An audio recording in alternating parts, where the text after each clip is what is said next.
Car accident के बाद मुझे कोमा में भेजने वाली मेरी कोल्ड एक्स वाइफ मुझसे इस कदर प्यार करती थी। जब मैं होश में आया तो मैंने देखा कि मेरे लिए उसका अफेक्शन लेवल 100 था। लीजियांग उठो। एक्सीडेंट के बाद जब मेरी आंख खुली तो मेरे दिमाग में एक सिस्टम आ चुका था। मेरे बेस्ट फ्रेंड के सिर के ऊपर 85 लिखा था। मैं पूरी तरह शॉक में था। तभी वार्ड का डोर खुला और मेरी कोल्ड एक्स वाइफ शन योचू, जिससे मेरा अभी अभी डिवोर्स हुआ था, अंदर आई। उसने कोल्डली एक फाइल मेरी तरफ फेंकी। मेरी नजर उसके सिर के ऊपर चमकते नंबर्स पर गई और मेरी आंखें फटी की फटी रह गई। शेन्यूचू, अफेक्शन लेवल 100। क्या मजाक है अफेक्शन लेवल 100? और तुमने मुझसे डिवोर्स ले लिया? एक कान फाड़ देने वाली ब्रेक की आवाज ने उस शाम की शांति को चीर दिया था। क्रश। उस जोरदार टक्कर से मेरी पूरी दुनिया गोल गोल घूमने लगी। मेरा माथा स्टीयरिंग व्हील से जोर से टकराया। मेरी कॉन्शियसनेस अंधेरे में डूब रही थी और उस आखिरी सेकंड में मेरे दिमाग में जो चेहरा आया वो शिन्योचू का था। वही बर्फ जैसी ठंडी शक्ल। डैम इट, हमारे डिवोर्स को आधा साल हो चुका है फिर भी वही क्यों? लीजियांग, लीजियांग उठो। मेरे कानों में एक घबराई हुई आवाज गूंजने लगी। मैंने बड़ी मुश्किल से अपनी आंखें खोली। वो चुभने वाली व्हाइट लाइट मेरे सिर में दर्द कर रही थी। मैं कहाँ हूँ? हॉस्पिटल में। तुम गाड़ी चलाते हुए कैसे सो सकते हो? अगर एयरबैग्स नहीं होते तो तुम सीधा यमराज से मिल रहे होते। ये जानी पहचानी आवाज मेरे बेस्ट फ्रेंड सुयान की थी। उसके चेहरे पर अभी भी डर था और वो एक कॉटन स्वैब से मेरे होठों को गीला कर रहा था। मैंने चारों तरफ देखा, ये सच में हॉस्पिटल का वार्ड था। मेरे सिर पर एक मोटी बैंडेज बंधी थी और रह रह कर दर्द उठ रहा था। मैं ठीक तो होना। डॉक्टर ने कहा है कि हल्का कंकर्शन है और कुछ टिश्यू डैमेज, कोई बड़ी प्रॉब्लम नहीं है। बस 2 दिन ऑब्जर्वेशन में रहना होगा। सुयान ने राहत की सांस ली, लेकिन फिर ताना मारने से खुद को रोक नहीं पाया।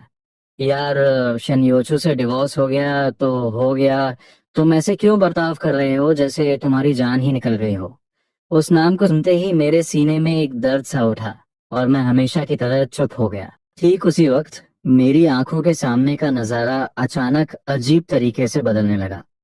मैंने देखा कि सुयान के सिर के ऊपर बिना किसी वार्निंग के एक लाइन चमकने लगी। हल्के नीले रंग के नंबर्स और text: Suyan, affection level 85, solid brother. मैंने जोर से पलके झपकाई। मुझे लगा ये कंकशन का कोई साइड इफेक्ट है या मुझे हेलुसिनेशंस हो रहे हैं। क्या घूर रहे हो भाई? तुम्हारी आंखें तो फटी की फटी रह गई हैं सुयान।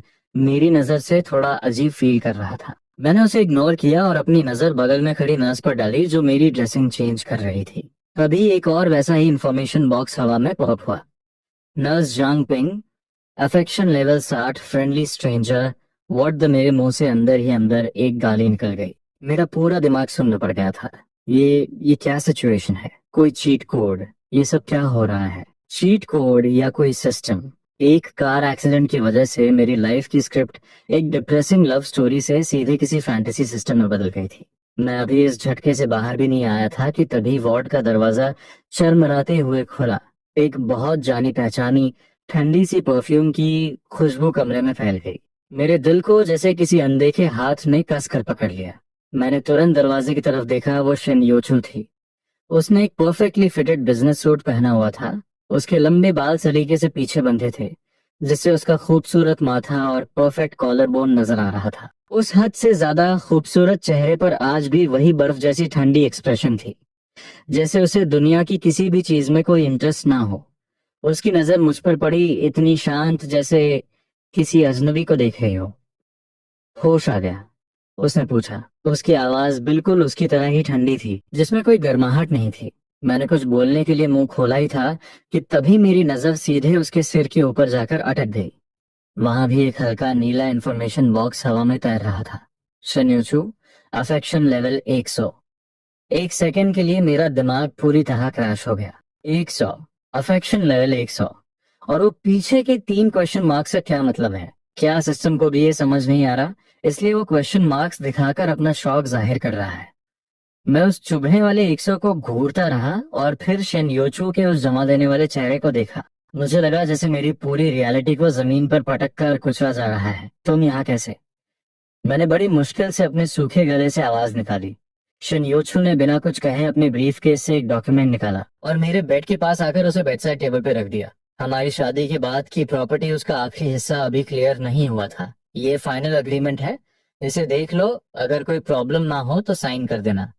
उसका टोन एकदम प्रोफेशनल था, जैसे हमारे बीच अब सिर्फ ये ठंडे बिजनेस रिलेशंस ही बचे हों। मेरे दिमाग में एक भूचाल सा आ गया। एक इंसान जिसका मेरे लिए अफेक्शन लेवल 100 है, वो ये एक्सीडेंट के बाद हॉस्पिटल बेड पर पड़े होने पर इतनी ठंडी शक्ल बनाकर मुझसे प्रॉपर्टी डिवाइड करने आई है।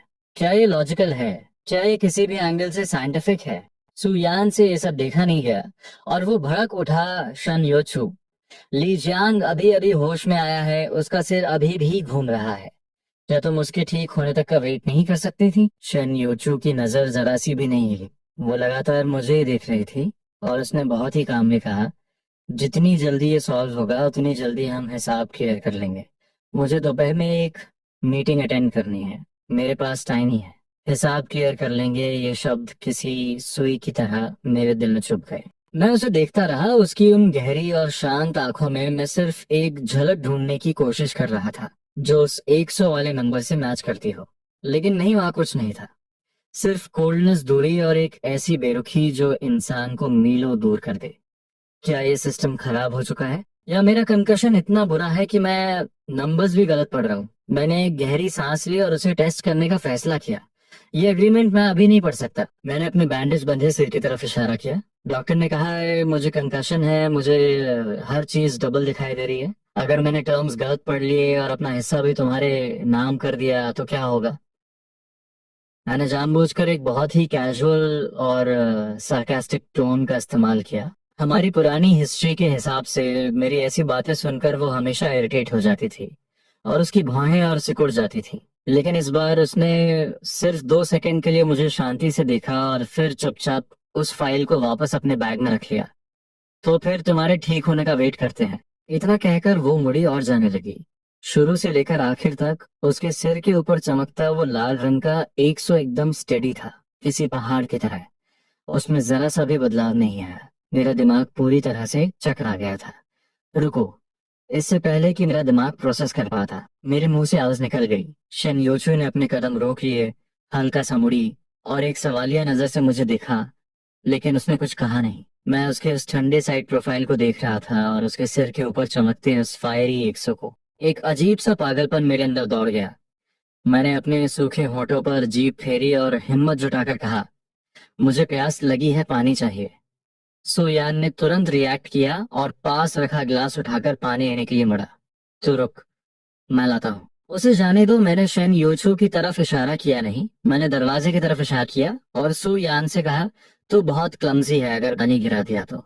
सु यान वहीं जम गया। उसके चेहरे पर साफ लिखा था, भाई तेरा दिमाग सच में क्रैश हो गया है क्या? शेन योचू से पानी मंगवाना, ये तो किसी सुअर के पेड़ पर चढ़ने जितना इम्पॉसिबल था। डिवोर्स से पहले भी वो मुझसे कई बार लड़ चुकी थी क्योंकि मैं उसे एक नौकरानी की तरह ऑर्डर देता था। और अब तो हमारा डिवोर्स हो चुका है और मैं उससे ऐसी डिमांड कर रहा हूँ, ये तो सीधे मौत को दावत देना था। और बिल्कुल वैसा ही हुआ। मैंने देखा कि शन योचू की भौहें हल्की सी सिकुड़ गई।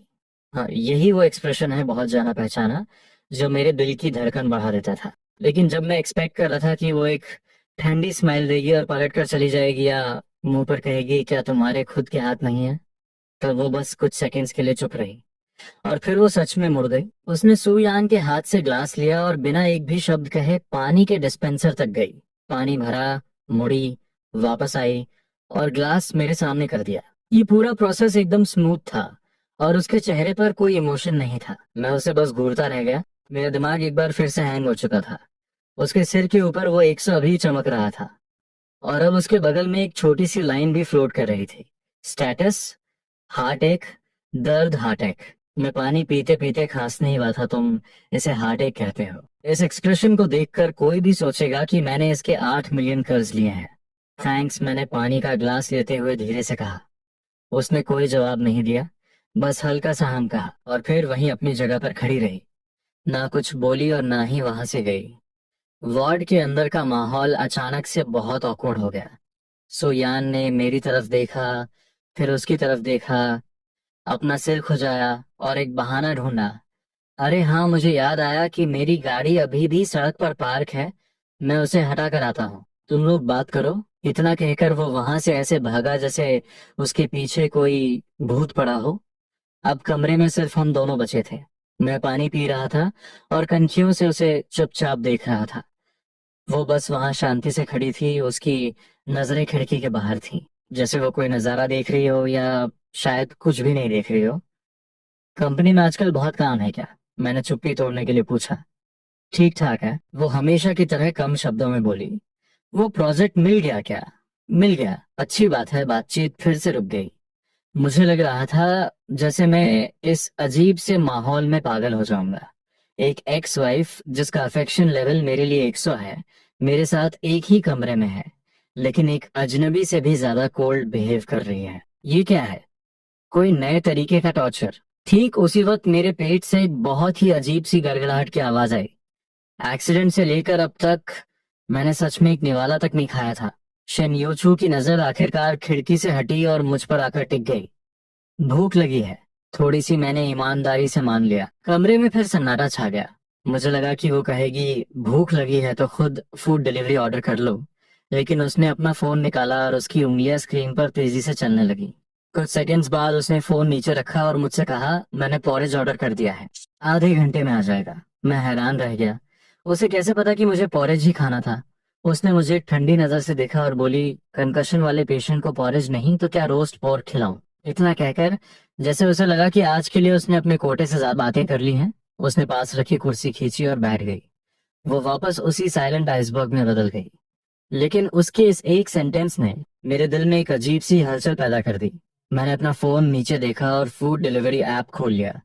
मैं सर्च कर रहा था कि उसने किस रेस्टोरेंट से ऑर्डर किया हुआ। जल्दी ही मेरी उंगलियां एक दुकान पर जाकर रुक गईं, जिसका नाम था मानशीन पॉरेज शॉप। मेरी आंखें फटी की फटी रह गईं। ये वही छोटी सी दुकान थी जहां हम तब जाया करते थे जब हम साथ थे। ये दुकान बहुत छोटी थी और काफी छुपी हुई जगह पर थी, लेकिन वहां की मालकिन के हाथों में जादू था। खासकर वो century egg and lean meat porridge मेरा फेवरेट था। वो जहां अभी रहती है, वहां से ड्राइव करके वो किसी भी अच्छे रेस्टोरेंट से ऑर्डर कर सकती थी, लेकिन उसने जानबूझकर इसी दुकान को चुना। इसे सिर्फ कन्वीनियंस कहकर नहीं टाला जा सकता था। मैंने अपना सिर उठाया और एक बार फिर उसे देखा। वो अभी भी वैसी ही ठंडी और शांत बैठी थी, जैसे उसने अभी अभी कोई बहुत ही नॉर्मल सा फूड डिलीवरी ऑर्डर किया हो। लेकिन उसके सिर के ऊपर जो इन्फॉर्मेशन बॉक्स था, वो चुपके से बदल चुका था। शिन्याचू, affection level 100, deep love status, worried, उसे फिक्र है कि तुम्हारा पेट खराब है और हॉस्पिटल का खाना बहुत ऑयली होगा। मेरे दिल पर जैसे किसी ने हथौड़े से वार किया हो। तो बात यह है, ऐसा नहीं है कि उसे परवाह नहीं है, बस उसने अपनी सारी फिक्र को उस बर्फ के पहाड़ के नीचे छिपा रखा है। मुंह से वो सबसे चुभने वाली बातें कहती है, लेकिन काम सबसे ज्यादा केयरिंग करती है। ये औरत भी ना आधे घंटे बाद डिलीवरी बॉय ने एकदम टाइम पर वो गर्मा गर्म पॉरेज पहुंचा दिया। शन योचू उठी, ऑर्डर लिया, पैकिंग खोली और चम्मच मेरे हाथ में थमा दिया। ये पूरा प्रोसेस हमेशा की तरह साइलेंट और एफिशिएंट था। मैंने पॉरेज लिया। टेम्परेचर एकदम परफेक्ट था, मुंह जलाने वाला नहीं। मैंने एक चम्मच भरकर अपने मुंह में डाला। वो जानी पहचानी टेस्ट मेरी जबान पर फैल गई और एक गर्माहट मेरे गले से होती हुई सीधे पेट तक पहुंच गई। वही पुराना टेस्ट मेरे मुंह से खुद ब खुद निकल गया। शिनयोचू की पलकें इतनी हल्की सी झपकी कि शायद ही कोई नोटिस कर पाता, लेकिन उसने फिर भी कुछ नहीं कहा। ठीक उसी वक्त वार्ड का दरवाजा एक बार फिर से खुला। इस बार जो अंदर आया वो एक प्रॉपर सूट में सजा हुआ आदमी था। लंबा कद, हैंडसम सा चेहरा और उसके हाथ में लाल गुलाबों का एक बहुत बड़ा बुके था। मैं उसे जानता था। वांग येन हमारी कंपनी के सबसे बड़े कॉम्पिटिटर, शेंशी ग्रुप का सीईओ और कॉरपोरेट वर्ल्ड का एक जाना माना यंग टैलेंट। लेकिन इससे भी ज्यादा इम्पोर्टेंट बात यह थी कि मेरे और शेन योचू के डिवोर्स के बाद से ही वो पागलों की तरह उसके पीछे पड़ा था। योचू, मैंने सुना तुम यहाँ हो, तो मैं सीधा दौड़ा चला आया। तुम ठीक तो हो ना? वांग येन ने अंदर आते ही मुझे पूरी तरह से इग्नोर कर दिया। एक जिंदा इंसान बिस्तर पे पड़ा है, पर उसे कोई फर्क नहीं पड़ा। वो सीधा शेन योचू के पास पहुंच गया। उसके चेहरे पर बहुत फिक्र नजर आ रही थी। मेरी नजर उसके सिर के ऊपर तैरते इंफॉर्मेशन बॉक्स पर पड़ी।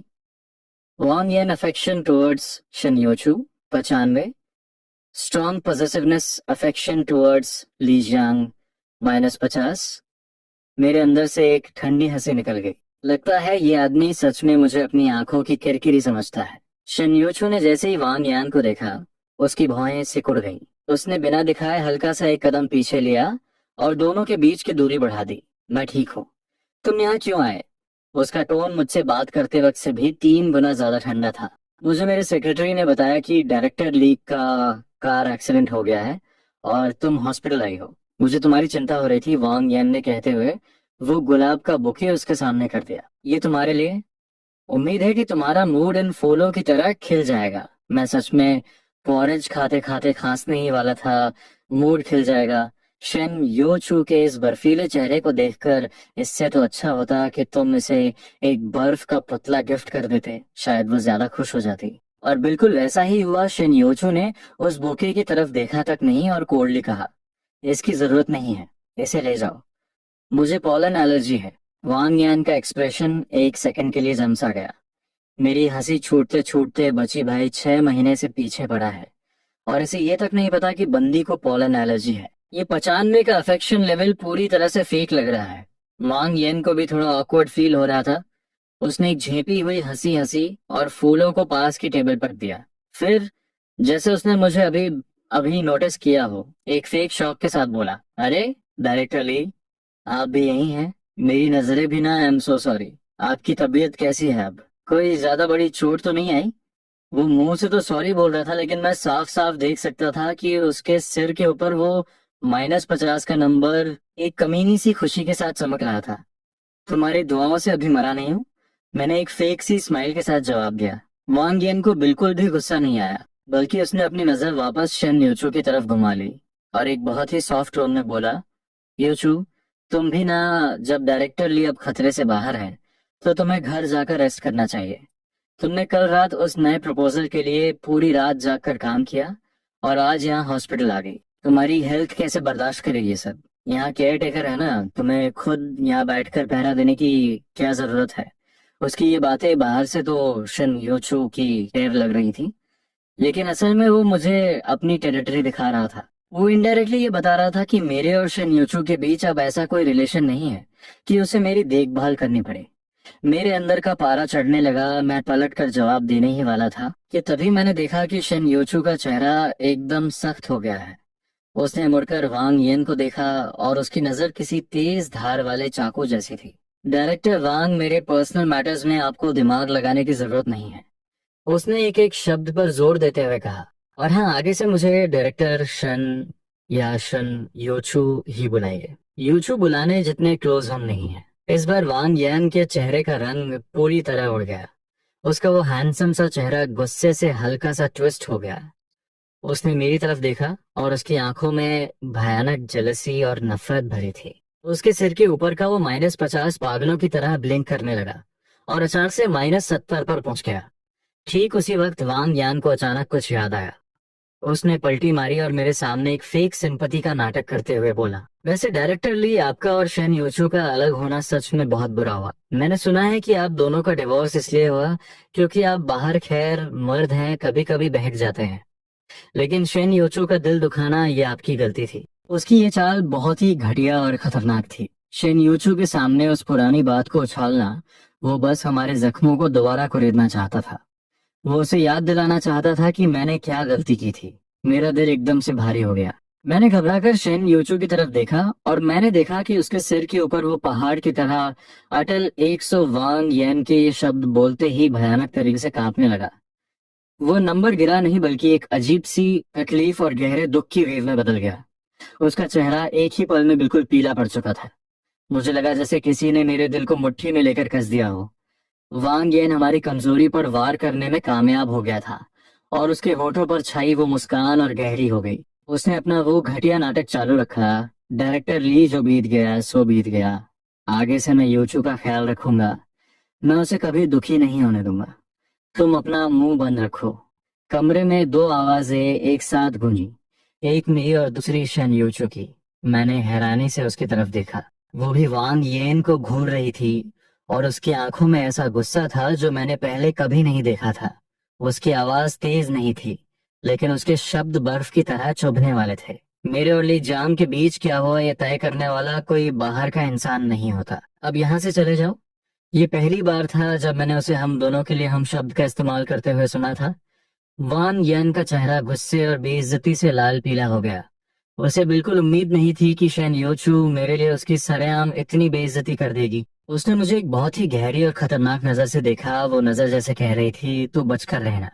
फिर उसने अपना सूट ठीक किया, अपनी बची खुची इज्जत संभाली और पलटकर वार्ड से बाहर निकल गया। दरवाजा बंद होते ही कमरे में फिर से एक भारी सन्नाटा छा गया, लेकिन इस बार का माहौल पहले से भी ज्यादा टेंशन भरा था। वो बात वैसी नहीं थी जैसी उसने कही। मैंने शेन योचू के पीले पड़े चेहरे को देखते हुए सफाई देने की कोशिश की। वो बात मेरे दिल में चुभी हुई एक कील की तरह थी, और हमारे डिवोर्स की असल वजह भी।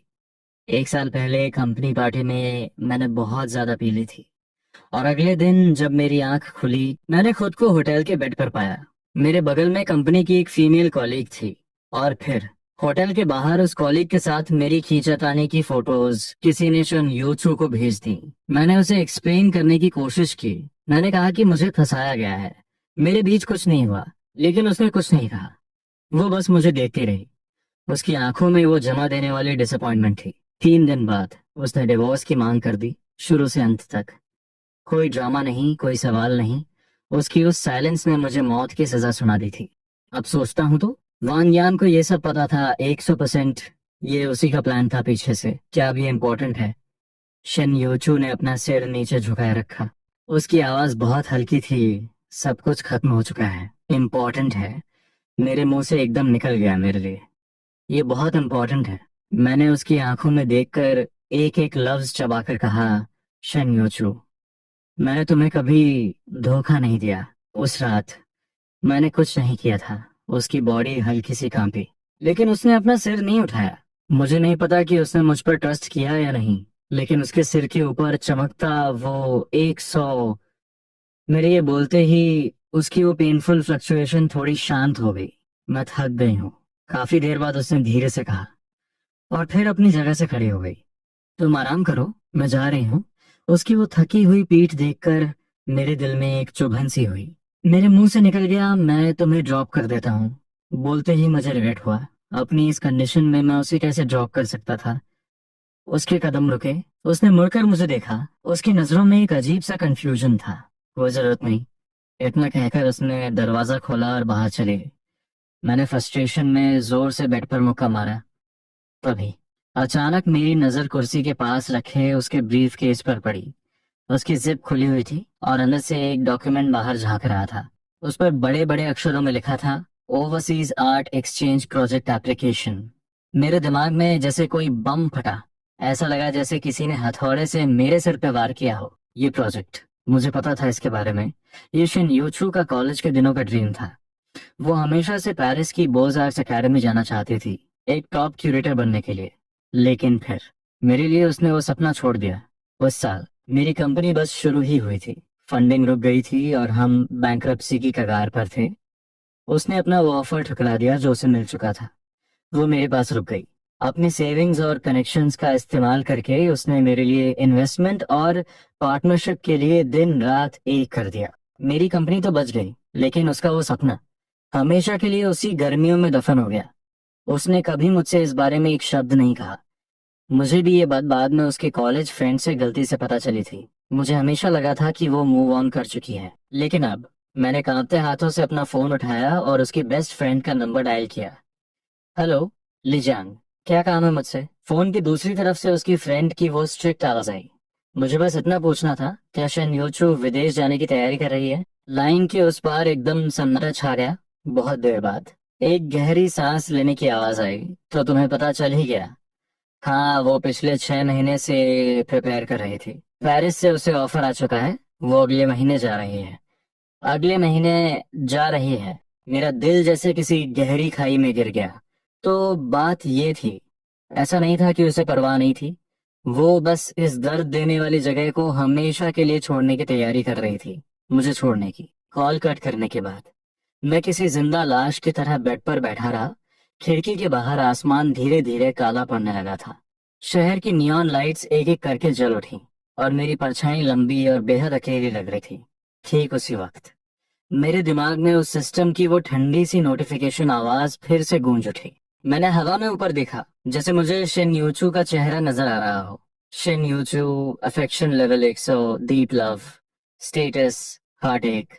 उसकी कंपनी अभी अभी स्टेबल हुई है, अगर मैं चली गई तो क्या वो अकेला सब हैंडल कर पाएगा? मेरी आंखों में अचानक आंसू भर आए। ये पागल लड़की, इस हालात में भी उसके दिल में अभी भी मेरा ही ख्याल था। हॉस्पिटल से डिस्चार्ज वाले दिन सुयान मुझे पिक करने आया। शिन्यूचू फिर कभी नजर नहीं आई। ना कॉल्स पिक कर रही थी, ना मैसेजेस का रिप्लाई दे रही थी। वो फिर से वही पुरानी बर्फ जैसी कोल्ड एक्स वाइफ बन चुकी थी, जिसका मुझसे कोई लेना देना नहीं था। अगर मेरे सिर के ऊपर मंडराने वाला ये सिस्टम नहीं होता ना, तो मुझे लगता कि हॉस्पिटल में उस दिन जो कुछ भी हुआ वो सब मेरे कंकशन का हैलुसिनेशन था। बस कर भाई और मत देख, वो बहुत दूर जा चुकी है। सुयान ने मेरा सामान कार की ट्रंक में फेंका और मेरे कंधे पर हाथ मारा। सच कह रहा हूँ, औरतों का दिल समुंदर की गहराई जैसा होता है, और खासकर शन यूचू जैसी औरतें, वो तो जहरीली सुई की तरह है, तो उनसे नहीं जीत सकता। मैं चुपचाप कार की फ्रंट सीट पर जाकर बैठ गया। घर चलना है या कंपनी? कंपनी। मुझे एक चीज क्लियर करनी थी। 1 साल पहले मेरा वो फेक चीटिंग स्कैंडल क्या सच में वांग यान का ही प्लान था? कंपनी पहुंचते ही मैंने अपनी असिस्टेंट को 1 साल पुरानी उस पार्टी की सारी सीसीटीवी फुटेज और गेस्ट लिस्ट निकालने को कहा। पूरी दोपहर मैंने खुद को ऑफिस में लॉक कर लिया और बार बार वो रिकॉर्डिंग्स चेक करता रहा, और आखिरकार एक छिपे हुए कॉर्नर कैमरा की फुटेज में मुझे वो सुराग मिल गया। स्क्रीन पर साफ दिख रहा था, वांग येन एक कोने में एक वेटर से धीरे धीरे बात कर रहा था, और उसने उसे एक एनवेलप भी दिया। कुछ ही मिनट्स बाद वो ही वेटर ड्रिंक्स लेकर मेरी टेबल पर आया था, और वो फीमेल कॉलीग जिसने मुझे फंसाया था, वो उस वक्त वांग यान के आसपास ही खड़ी थी, और उसकी आंखों में एक खतरनाक सा प्लान चमक रहा था। मैंने उस वीडियो का स्क्रीनशॉट लिया और सुयान को फॉरवर्ड कर दिया। मुझे ये वेटर और वो औरत दोनों चाहिए।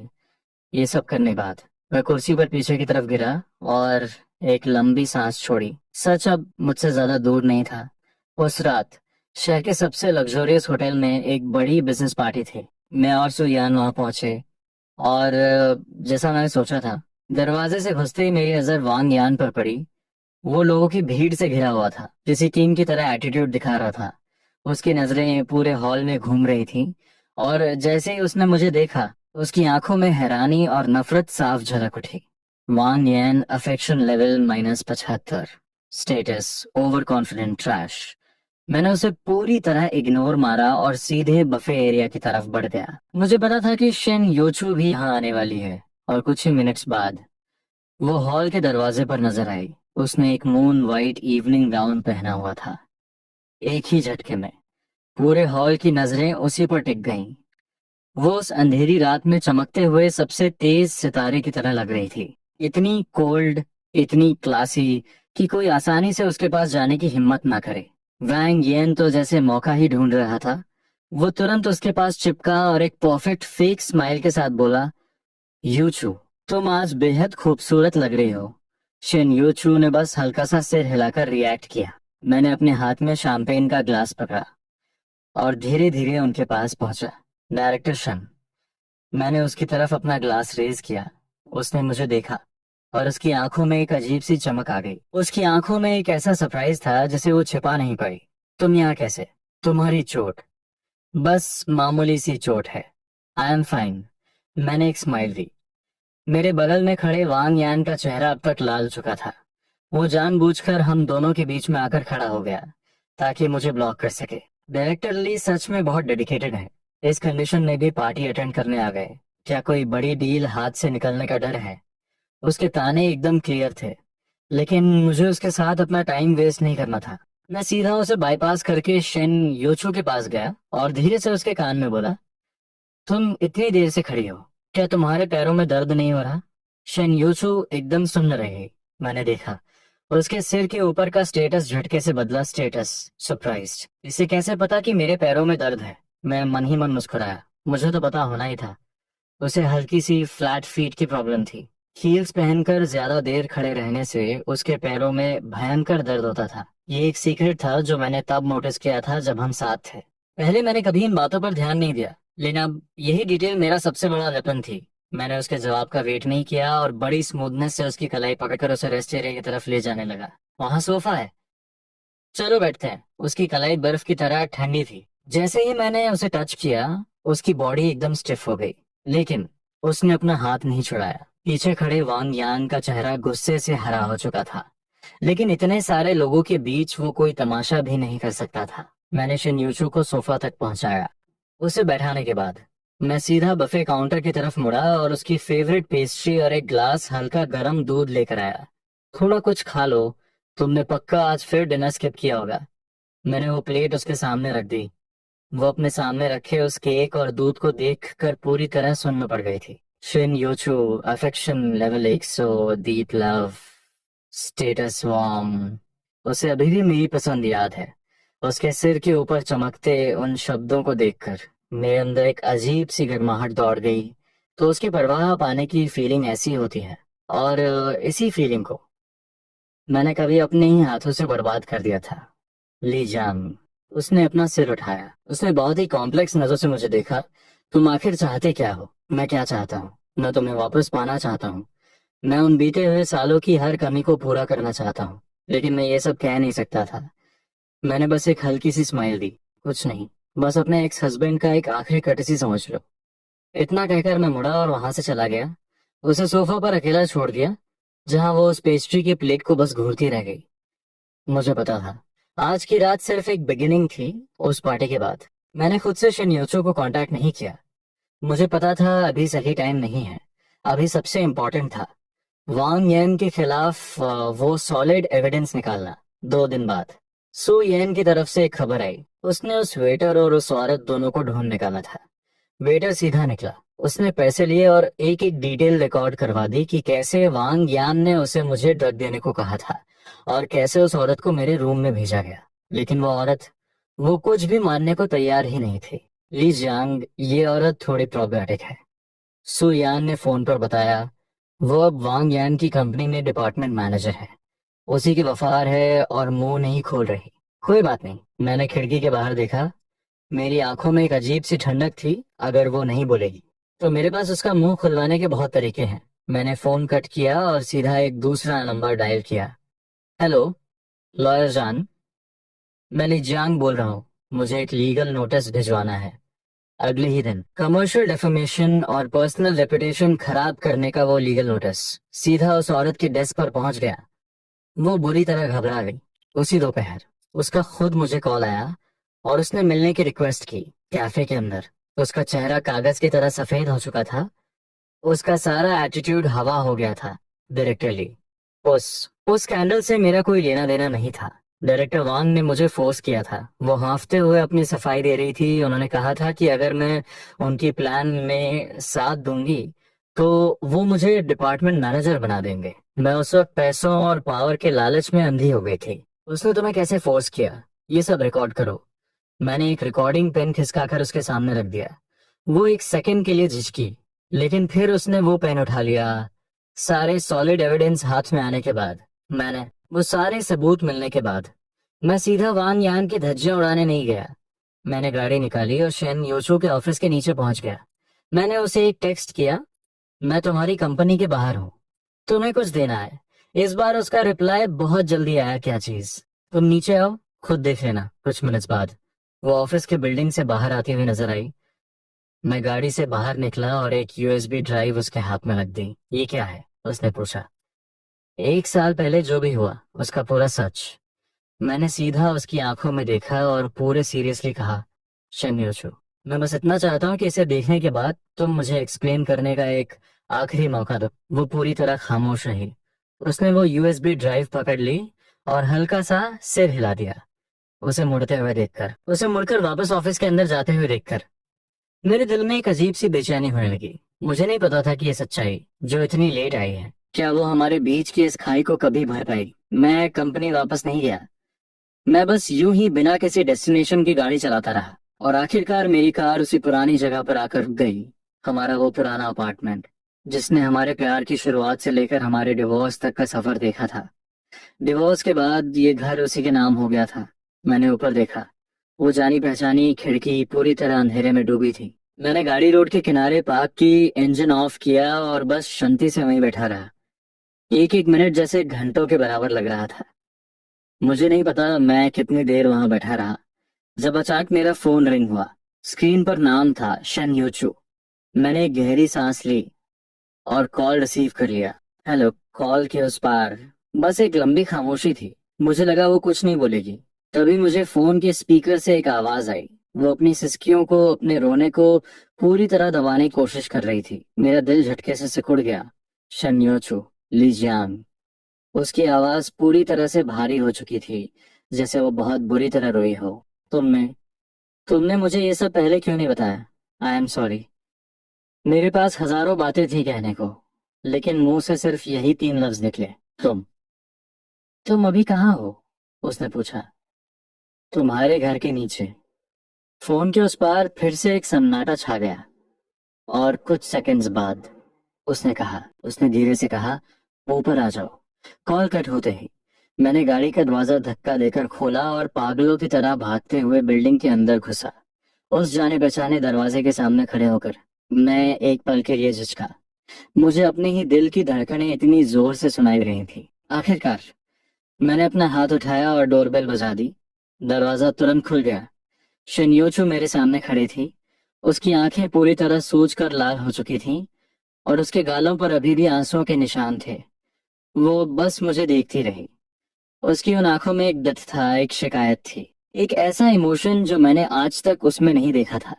उसके सिर के ऊपर चमकता वो स्टेटस बॉक्स पागलों की तरह ब्लिंक कर रहा था। Shen Yuchu, affection level 100, deep love, status breakdown. मैंने उसे गलत समझा। मैंने उसे 1 साल तक गलत समझा। पूरे 1 साल तक। उसने कुछ नहीं कहा। वो बस एक झटके में आगे बढ़ी और मेरे गले से लिपट गई। उसने मुझे कसकर पकड़ लिया था। मैं फील कर सकता था कि उसकी पूरी बॉडी कांप रही थी। मैं अपनी जगह पर बुत बनकर खड़ा रहा। मैंने उसे रोने दिया और फिर धीरे से अपने हाथ उठाकर उसे वापस हक कर लिया। उस एक पल में मुझे लगा जैसे मुझे मेरी पूरी दुनिया वापस मिल गई हो। वो मेरी बाहों में थी, लेकिन मेरे अंदर कोई और ख्याल नहीं था। इस हग में कोई रोमांस नहीं था। ये बस 2 साल की जुदाई के बाद दो थके हुए और टूटे हुए दिलों का एक दूसरे को सहारा देना था। बहुत देर बाद शिन्यूचू ने धीरे धीरे मुझे छोड़ा। वो अब काफी काम लग रही थी। उसने कदम पीछे लिया, अपनी आंखों से आंसू पोंछे और वापस अपने उसी कोल्ड और स्ट्रॉन्ग एटीट्यूड में आने की कोशिश की। बस वो सूजी हुई आंखें बता रही थी कि वो अंदर से कितनी टूट चुकी थी। अंदर आ जाओ। वो थोड़ा साइड हुई और मुझे अंदर आने दिया। ये घर अभी भी बिल्कुल वैसा ही था। वही मिनिमलिस्ट और कोल्ड इंटीरियर, बिल्कुल उसकी पर्सनालिटी की तरह। बस इस हवा में अब वो घर वाला अपनापन नहीं था, एक अजीब सा अकेलापन था। वो सोफा पर बैठी और उसने अपने बगल में बैठने का इशारा किया। मैं बिना कुछ कहे उसके पास जाकर बैठ गया। उस यूएसबी ड्राइव में जो कुछ भी था मैंने सब देख लिया है। उसने बहुत ही धीमी आवाज में कहा, आई एम सॉरी। गलती मेरी थी कि मैंने तुम पर ट्रस्ट नहीं किया। मैं तुम्हें ब्लेम नहीं कर रहा। मैंने अपना सिर हिलाया। उस वक्त हालात ही ऐसे थे। कोई भी वो सब देखकर गलत ही समझता। गलती मेरी थी कि मैंने गलत लोगों पर भरोसा किया। मैं चेहरों को पढ़ नहीं पाया। वांग यान का नाम सुनते ही शेन यूसू की आंखों में एक खतरनाक सी ठंडक आ गई। उसने ये सब क्यों किया? शायद इसलिए क्योंकि जो चीज तुम्हें नहीं मिलती उसकी तलब तुम्हें पागल कर देती है। मैंने खुद पर एक सार्कास्टिक हंसी हंसी। कमरे में फिर से सन्नाटा छा गया। सच सामने आ चुका था। मिसअंडरस्टैंडिंग्स खत्म हो चुकी थी, लेकिन हमारे बीच वो डिवोर्स नाम की खाई, वो अभी भी मौजूद थी। मैं बस कुछ बोलने ही वाला था कि तभी बहुत ही गलत टाइम पर डोरबेल बज उठी। शन योचू ने इरिटेट होकर अपनी भौहें सिकोड़ी और दरवाजा खोलने गई। और दरवाजे पर कौन था? वांग यन। उसके हाथ में ब्लू रोजेस का एक बहुत बड़ा बुके था। दरवाजा खुलते ही उसने अपनी वो फेक मक्खन लगाने वाली स्माइल पास की, यूचू। उसके बाद बीच में अटक गई और वो स्माइल उसके चेहरे पर ही जम गई, क्योंकि उसकी नजर सीधा लिविंग रूम के सोफा पर बैठे इंसान पर पड़ी थी। एक ही झटके में उसके उस हैंडसम से चेहरे पर हजारों इमोशंस एक साथ दौड़ गए। शॉक, जेलसी, गुस्सा और आखिर में वो एक बहुत ही डार्क एक्सप्रेशन में बदल गया। लीजियांग, तुम यहाँ क्या कर रहे हो? उसने सीधा मुझ पर चिल्लाकर सवाल किया। मैं अपनी जगह से खड़ा हुआ, पूरी शांति से उसे घूरा और मेरे होठों पर एक बहुत ही प्लेफुल सी स्माइल आ गई। कितना अजीब कोइंसिडेंस है ना। इतनी रात को तुम मेरी एक्स वाइफ से मिलने क्यों आए हो? मैंने जानबूझकर उस एक्स वाइफ वर्ड पर जोर दिया। वांग यान का चेहरा गुस्से से और भी ज्यादा काला पड़ गया। वांग Yan, affection level -90, status lingering trash. मैं यहाँ यूचू से मिलने आया हूँ, इससे तुम्हारा क्या लेना देना? वो बोलते हुए अंदर घुसने लगा। पर्शन योचू ने उसे रोक दिया। उसका चेहरा बिल्कुल कोल्ड था। हमारे बीच बात करने के लिए कुछ नहीं है। प्लीज यहाँ से जाओ, यूचू। वांग येन फ्रस्ट्रेट हो गया। क्या तुमने इसकी बातें सुन ली हैं? इस पर ट्रस्ट मत करो। ये प्रॉफिट के लिए कुछ भी कर सकता है। चीप आदमी है। वो सिचुएशन कंट्रोल करने के लिए डेस्परेट होकर मुझे गाली देने लगा। मैं उसकी इस क्लाउन जैसी एक्टिंग को देखकर बस अंदर ही अंदर हंस रहा था। मैं डोर के पास गया, शन योचू के बगल में खड़ा हुआ और वांग येन को देखकर कामली बोला, डायरेक्टर वांग, तुम्हें पता है शन योचू की फेवरेट फ्लावर कौन सी है? वांग येन एकदम ब्लैंक हो गया। तुम्हें पता है उसे कौन सा फ्लेवर का आइसक्रीम पसंद है? वांग येन की भौहें सिकुड़ गईं। तुम्हें पता है जब वो स्ट्रेस में होती है तो उसे अकेले मिडनाइट शो मूवी देखना पसंद है। वांग येन का चेहरा और भी डार्क हो गया। मेरे हर एक सवाल के साथ उसका चेहरा और भी भद्दा होता जा रहा था। आखिर में मैंने उसे देखा और एक एक वर्ड चबाकर बोला, तुम्हें कुछ नहीं पता। तुम्हारा उसके लिए अफेक्शन लेवल पहचान लेना। वो प्यार नहीं है, वो तुम्हारा ईगो है, तुम्हारी पॉजिटिवनेस है जो तुम्हें हारने नहीं देती। तुम बस उसे एक ट्रॉफी की तरह जीतना चाहते हो, अपनी शोकेस में सजाकर दुनिया को शो ऑफ करने के लिए। तुम उसे बिल्कुल नहीं समझते। मेरे शब्द किसी तेज चाकू की तरह सीधे उसके सबसे वीक पॉइंट पर जाकर लगे। उसका चेहरा एकदम सफेद पड़ गया। होठ कांप रहे थे, पर एक वर्ड भी काउंटर नहीं कर पाया क्योंकि मेरी हर एक बात सच थी। System notification, Wang Yan, affection level for Shen Yuchu 95 से 70, status shaken. Affection level for Li Jiang -90 से -100, स्टेटस किल ऑन साइट। उसका अफेक्शन लेवल सच में गिर गया। तो मतलब जब उस फेक नकाब को उतारा गया तो उसका वो सो कॉल्ड प्यार बस इतना ही था। निकल जाओ यहाँ से। शिनयोचू ने आखिरकार अपनी चुप्पी तोड़ी। सिर्फ एक वर्ड कहा। वांग यन ने हम दोनों को गहरी नजर से देखा। उसकी आंखों में भयानक नफरत और हार का गुस्सा था। उसने वो फूलों का बुके वहीं फेंक दिया और बिना कुछ कहे बेइज्जत होकर वहां से चला गया। उसे वहां से जाते हुए देखकर मुझे कोई विक्ट्री वाली फीलिंग नहीं आ रही थी। मुझे सिर्फ थकान फील हो रही थी। 1 साल से चल रहा ये ड्रामा आखिरकार खत्म हो गया। मैंने पलटकर शनयोशो को देखा और रियलाइज किया कि वो भी मुझे ही देख रही थी। उसकी आंखों में एक अजीब सी चमक थी, ऐसी चमक जो मैंने पहले कभी नहीं देखी थी। वांग यैन के जाने के बाद भी कमरे की टेंशन बिल्कुल कम नहीं हुई थी। मैं और शेन योचू आमने सामने खड़े थे, एकदम चुप। हवा में एक अजीब सी अकवर्डनेस छाई हुई थी। वो काफी लेट हो गया है। मैंने अपना सिर खुजाया। मुझे लगा कि मेरा यहाँ से जाना ही ठीक रहेगा। आखिर हमारा डिवोर्स हो चुका है। एक अकेला लड़का और लड़की आधी रात को एक साथ। बाहर बात फैलेगी तो उसकी रेपुटेशन खराब होगी। रुको। उसने अचानक मुझे पीछे से आवाज दी। मेरे कदम रुक गए। मैंने मुड़कर उसे देखा। डिनर किया तुमने? उसने पूछा। उसकी नजरें इधर उधर भटक रही थीं। वो सीधा मेरी आंखों में नहीं देख पा रही थी। मैं एक पल के लिए फ्रीज हो गया। फिर मुझे याद आया कि दोपहर से अब तक मैंने सच में कुछ नहीं खाया था। अभी नहीं। मैं तुम्हारे लिए नूडल्स बना देती हूँ, उसने कहा। मेरे चेहरे पर जो शौक था उसे देखकर उसे अपनी बात का डबल मीनिंग समझ आ गया। उसके गोरे चेहरे पर अचानक से एक तेज ब्लश आ गया।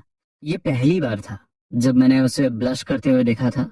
तो मतलब इस आइसबर्ग को जब शर्म आती है तो ये ऐसी दिखती है, इतनी क्यूट कि बस खा जाने का मन करे। मेरा मतलब था मैं नूडल्स बॉईल कर देती हूँ। उसने हड़बड़ाते हुए खुद को करेक्ट किया। हाँ बिल्कुल। मैंने तुरंत हाँ कर दी, इससे पहले कि वो अपना माइंड चेंज कर ले। उसने हल्का सा कहा और पलटकर किचन में चली गई। जल्दी ही किचन से सब्जियां काटने और पानी उबलने की आवाज आने लगी। मैं किचन के डोर पर टेक लगाकर उसे एप्रन पहने बिजी काम करते हुए देख रहा था। उसने अपने लंबे बालों को केयरलेसली ऊपर बांध रखा था, जिससे उसकी वो परफेक्ट वाइट गर्दन साफ दिख रही थी उस हल्की पीली रोशनी में। उसका साइड प्रोफाइल इतना सॉफ्ट और खूबसूरत लग रहा था कि मैं बता नहीं सकता। ये नज़ारा किसी सपने जैसा लग रहा था। ऐसा लगा जैसे हम वापस पास्ट में चले गए हों, उस दौर में जब हम स्ट्रगल कर रहे थे, लेकिन हर दिन एक नई होप होती थी। नूडल्स तैयार हैं। वो दो गर्मा गर्म टोमेटो एग नूडल्स के बॉल्स लेकर बाहर आए, मेरा एब्सोल्यूट फेवरेट फ्लेवर। हम आमने सामने बैठे थे, किसी ने कोई बात नहीं की, बस शांति से अपने नूडल्स एंजॉय कर रहे थे।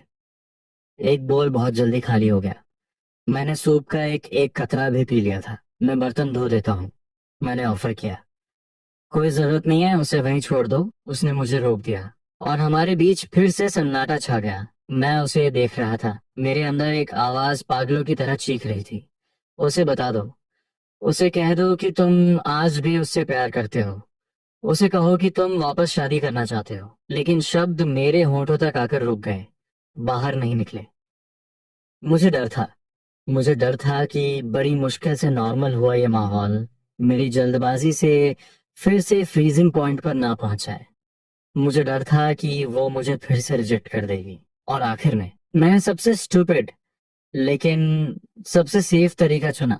मैं अपनी जगह से खड़ा हुआ, उसे देखा, हिम्मत जुटाई और बोला, शेनुचू, हमारी मिसअंडरस्टैंडिंग क्लियर होने की खुशी में और इस बढ़िया नूडल्स के बोल के लिए थैंक्स कहने के लिए, कल मैं तुम्हें मूवी के लिए ट्रीट देना चाहता हूँ। उसने अपना सिर उठाया और थोड़ी सरप्राइज के साथ मुझे देखा। मुझे डर था कि वो मना कर देगी, इसलिए मैंने जल्दी से ऐड किया, ऐसे बस नॉर्मल फ्रेंड्स वाला प्लान समझ लो।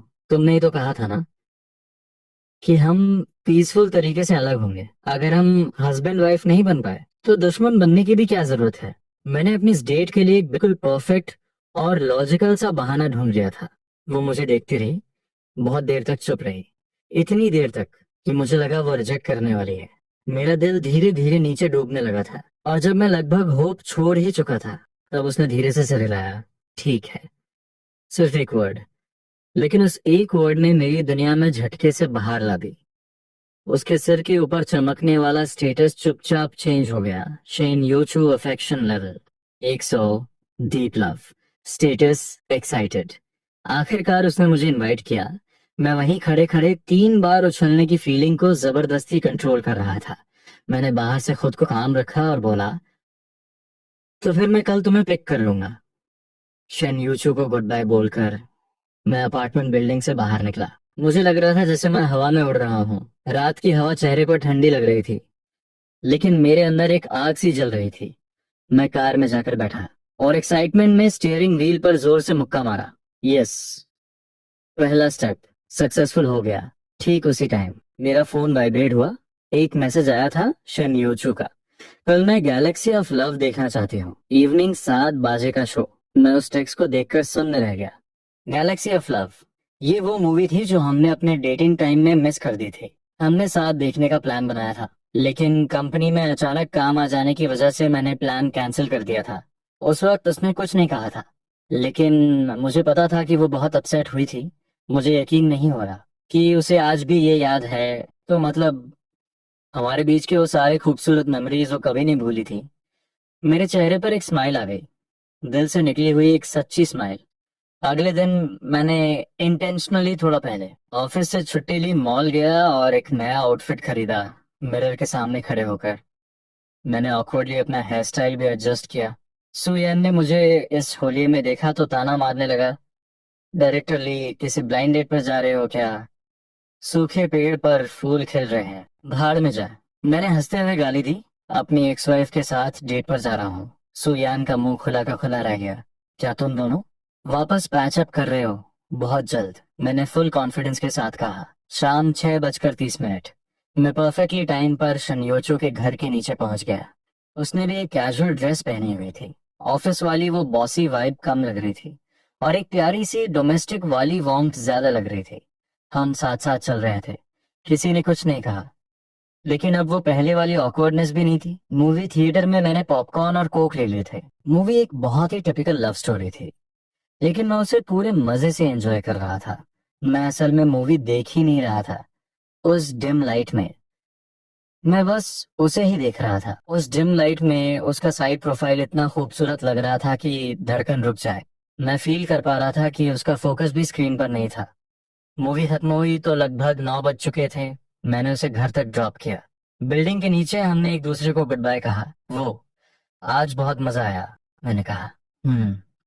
उसने सिर हिलाया। मुझे भी। ठीक उसी टाइम मेरा फोन अचानक पागलों की तरह बजने लगा। सुयान कॉलिंग। मैंने अपनी भौहें सिकोड़ी और कॉल पिक किया। लीजांग, गड़बड़ हो गई। बहुत बड़ा सीन हो गया है। सुयान की आवाज में बहुत पैनिक था। तुम कंपनी का इंटरनल ग्रुप चेक करो। उस कमीने वांग यान ने तुम्हारी 1 साल पुरानी वो चीटिंग वाली फोटोज एनोनिमस आईडी से पूरे ग्रुप में लीक कर दी हैं। पूरी कंपनी में हंगामा मच गया है। सब कह रहे हैं कि तुम्हारी पर्सनल लाइफ एकदम ट्रैश है। तुम एक घटिया इंसान हो। मेरा दिमाग एकदम सुन्न पड़ गया। सब ब्लैंक हो गया। वांग यान, मुझे यकीन नहीं हो रहा कि जब मैं उसका असली चेहरा सामने ला दिया तो वो बदला लेने के लिए इतनी घटिया ट्रिक यूज करेगा। ये सिर्फ मुझ पर अटैक नहीं था, वो मेरी कंपनी को बर्बाद करना चाहता था। एक बॉस के ऊपर अगर ऐसे घटिया इंसान का टैग लग जाए तो कंपनी की रेपुटेशन पूरी तरह से खत्म हो जाती है। लीजान, क्या हुआ? शेनयोचू ने मेरा उतरा हुआ चेहरा देखकर फिक्र से पूछा। मैंने फोन कट किया और एक गहरी सांस ली। खुद को शांत रखने की कोशिश करते हुए बोला, कंपनी में थोड़ी प्रॉब्लम हो गई है। मुझे अभी जाके हैंडल करना होगा। सीरियस है, बहुत सीरियस। मैंने एक कड़वी हंसी हंसी। वांग यान ने 1 साल पुरानी वो फोटोज हमारे कंपनी के सर्वर पर लीक कर दी हैं। शन योचू का चेहरा पल भर में सख्त हो गया। उसे मुझसे ज्यादा पता था कि इसका इम्पैक्ट कितना भयंकर हो सकता है। अब क्या प्लान है तुम्हारा? मुझे अभी कुछ समझ नहीं आ रहा। ऐसे स्कैंडल क्लियर करना सबसे मुश्किल काम था है। भले ही मैं प्रूफ दिखा दूं कि मुझे फंसाया गया था, लेकिन लोगों की नजर में ताली एक हाथ से नहीं बजती। मेरे नाम पर एक धब्बा तो लग ही जाएगा। मैं तुम्हारे साथ कंपनी चल रही हूँ। शिनयूचुल बिना एक सेकंड सोचे डायरेक्टली कार का डोर खोला और अंदर बैठ गई। मैं हैरान रह गया। फालतू बकवास बंद करो, ड्राइव करो, उसने ऑर्डर दिया। कंपनी वापस पहुंचे तो पूरी बिल्डिंग की लाइट्स ऑन थी। पीआर डिपार्टमेंट, लीगल डिपार्टमेंट और एडमिन डिपार्टमेंट, सबको इमरजेंसी में वापस बुला लिया गया था। मुझे और शन योचू को एक साथ आता देखकर सब लोग सुन्न रह गए। अभी सिचुएशन कैसी है? शन योचू ने सीधा सवाल दागा। उसकी वो बॉस वाली ऑरा पूरी तरह से वापस आ गई थी। वो फिर से वही स्ट्रिक्ट और पावरफुल फीमेल सीईओ लग रही थी। पीआर डायरेक्टर का चेहरा उतरा हुआ था। बिल्कुल अच्छी नहीं है। फोटोज इंटरनल नेटवर्क से बाहर लीक हो चुकी हैं। कई पार्टनर्स के कॉल्स आ रहे हैं और दो ने तो क्लियर कह दिया है कि वो प्रोजेक्ट पॉज कर रहे हैं। कमरे में मौजूद हर इंसान की नजर मुझ पर थी। कुछ की आंखों में सिंपैथी थी और कुछ में डाउट था। कुछ मुझे इस हालत में देखकर खुश हो रहे थे। मुझे लग रहा था जैसे मैं कोई क्रिमिनल हूँ जिसे सरेआम सजा दी जा रही हो। ठीक उसी वक्त शनियोचू चलकर मेरे पास आई और सबके सामने उसने मेरा हाथ पकड़ लिया। उसके हाथों में गर्माहट और ताकत थी। उसने पूरी टीम की तरफ देखा और उसकी आवाज बिल्कुल क्लियर और कॉन्फिडेंट थी। आप सबको उन फोटोज के बारे में जो कुछ भी पता है, मुझे भी पता है। और मैं आप सबको गारंटी दे सकती हूँ कि ली जांग को फंसाया गया था। और किसने फंसाया है, ये बात हम सब अच्छे से जानते हैं। बिजनेस एक बैटलफील्ड है, लेकिन घटिया ट्रिक्स इस्तेमाल करने का मतलब ये नहीं कि वो जीत जाएंगे। ली जियांग और मेरा डिवोर्स हो चुका है, लेकिन हम पति पत्नी थे। आप दोस्त हैं और उससे भी बढ़कर हम एलाइज हैं। इसकी प्रॉब्लम मेरी प्रॉब्लम है। अब से हमारी दोनों कंपनीज की पीआर टीम मिलकर इस क्राइसिस को हैंडल करेंगी। इस स्कैंडल की वजह से जितने भी प्रोजेक्ट्स अफेक्ट होंगे, जो भी लॉस होगा, वो सब मेरी शेंच ग्रुप कवर करेगी। उसके ये शब्द ऑफिस के अंदर किसी बड़े बम की तरह फटे। सब लोग शॉक में थे, मैं भी। मैं अपनी आंखों पर यकीन नहीं कर पा रहा था। क्या उसे समझ आ रहा है कि वो क्या बोल रही है? इसका मतलब था अपनी स्टेबल कंपनी को मेरी इस डूबती हुई कश्ती के साथ बांध देना। शेन योचू, तुम पागल हो गई हो। मैं लगभग चिल्ला पड़ा, लेकिन उसने मुड़कर मुझे एक बहुत ही प्यारी और शांत सी स्माइल दी। ये पहली बार था जब मैंने उसे अपने लिए इतनी प्यार से मुस्कुराते देखा था। ऐसा लगा जैसे बरसों पुरानी बर्फ पिघल कर बाहर आ गई हो। मैं पागल नहीं हूँ, उसने कहा। लीजियांग, अब मैं तुम्हें अकेले इन सब का सामना नहीं करने दूंगी। शन यूचू की इस पावरफुल एंट्री ने कंपनी में एक इंजेक्शन की तरह काम किया और सबने जान फूंक दी। जो कंपनी अभी पैनिक में थी, वो वापस फुल स्पीड में काम करने लगी। दोनों कंपनीज की पीआर और लीगल टीम्स रात भर मीटिंग करके डैमेज कंट्रोल प्लान बना रही थी। और मैं और शन यूचू मेरे कैबिन में बैठे थे। थैंक्स, मैंने उसे देखकर पूरे दिल से कहा। हमारे बीच थैंक्स की कोई जरूरत नहीं है। उसने कॉफी का कप उठाया और एक सिप लिया। मैं उसके उस शांत चेहरे को देख रहा था। मेरे अंदर हजार फीलिंग्स उमड़ रही थी। मैंने ऐसा क्या अच्छा किया था जो ये मेरे लिए इतना सब कर रही थी, शनियोचू? मैं खुद को रोक नहीं पाया और वो सवाल पूछ ही लिया जो कब से मेरे दिमाग में घूम रहा था। तुम मेरे लिए इतना सब क्यों कर रही हो? उसने कॉफी कप नीचे रखा, मुड़ी और शांति से मुझे देखती रही। बहुत देर देखने के बाद उसने हल्की आवाज में कहा, शायद आदत पड़ गई है। आदत? उसने सिर हिलाया। उसके होठों पर एक हल्की सी हंसी थी, जैसे खुद का ही मजाक उड़ा रही हो। तुम्हारे लिए फिक्र करने की आदत, तुम्हारी प्रॉब्लम को अपनी प्रॉब्लम समझने की आदत, ये आदत 8 साल से मेरे साथ है। डिवोर्स के इन 6 महीनों में भी ये छूट नहीं पाई। मेरा दिल जैसे किसी बहुत ही सॉफ्ट चीज से लिपट गया हो। दर्द भी था और बहुत सारा प्यार भी। तो मैंने हिम्मत जुटाई और धीरे से पूछा, क्या तुम इस आदत को आगे भी कंटिन्यू रखना चाहोगी? उसकी बॉडी हल्की सी स्टिफ हो गई। उसने तुरंत जवाब नहीं दिया। कैबिन में फिर से एक भारी सन्नाटा छा गया। मैं नर्वस होकर उसे देख रहा था। मेरे हाथों से पसीना छूट रहा था और जब मुझे लगने लगा कि वो मुझे फिर से रिजेक्ट कर देगी, तब अचानक वो हंस पड़ी। ये कोई फॉर्मल या डिस्टेंस वाली हंसी नहीं थी। ये एक बहुत ही प्योर, दिल से निकली हुई, थोड़ी हेल्पलेस लेकिन बेइंतहा प्यार वाली हंसी थी। ली जांग, उसने कहा, तुम कभी कभी सच में बहुत स्टूपिड बातें करते हो। मैं हैरान रह गया। वो अपनी जगह से उठी, मेरे पास आई, थोड़ा झुकी और एक बहुत ही सॉफ्ट कॉफी की महक वाला किस मेरे माथे पर किया। मेरा दिमाग एक सेकंड के लिए पूरी तरह ब्लैंक हो गया। अगले दिन एक बहुत बड़ी प्रेस कॉन्फ्रेंस रखी गई। मैं और शेन योचू स्टेज पर एक साथ बैठे थे। हमारे सामने हजारों कैमरा फ्लैशेस चमक रहे थे। मैंने वांग यान के खिलाफ वो सारे सबूत, ऑडियो रिकॉर्डिंग्स, सीसीटीवी फुटेज और वो गवाह सब मीडिया के सामने रख दिए। सच पूरी दुनिया के सामने आ गया। पब्लिक ओपिनियन एक ही पल में पलट गया। वांग येन और उसका शेंशी ग्रुप तुरंत एक भयानक ट्रस्ट क्राइसिस में फंस गए। उनके स्टॉक्स धड़ाम से गिर गए और मैं और शेन योचू पूरी दुनिया की नजरों में एक परफेक्ट, अटूट रिश्ते की मिसाल बन गए। कॉन्फ्रेंस के बिल्कुल आखिर में एक रिपोर्टर ने हिम्मत करके सवाल पूछा, डायरेक्टर शेन, क्या मैं पूछ सकता हूँ कि आप और डायरेक्टर ली वापस शादी करने का प्लान कर रहे हैं?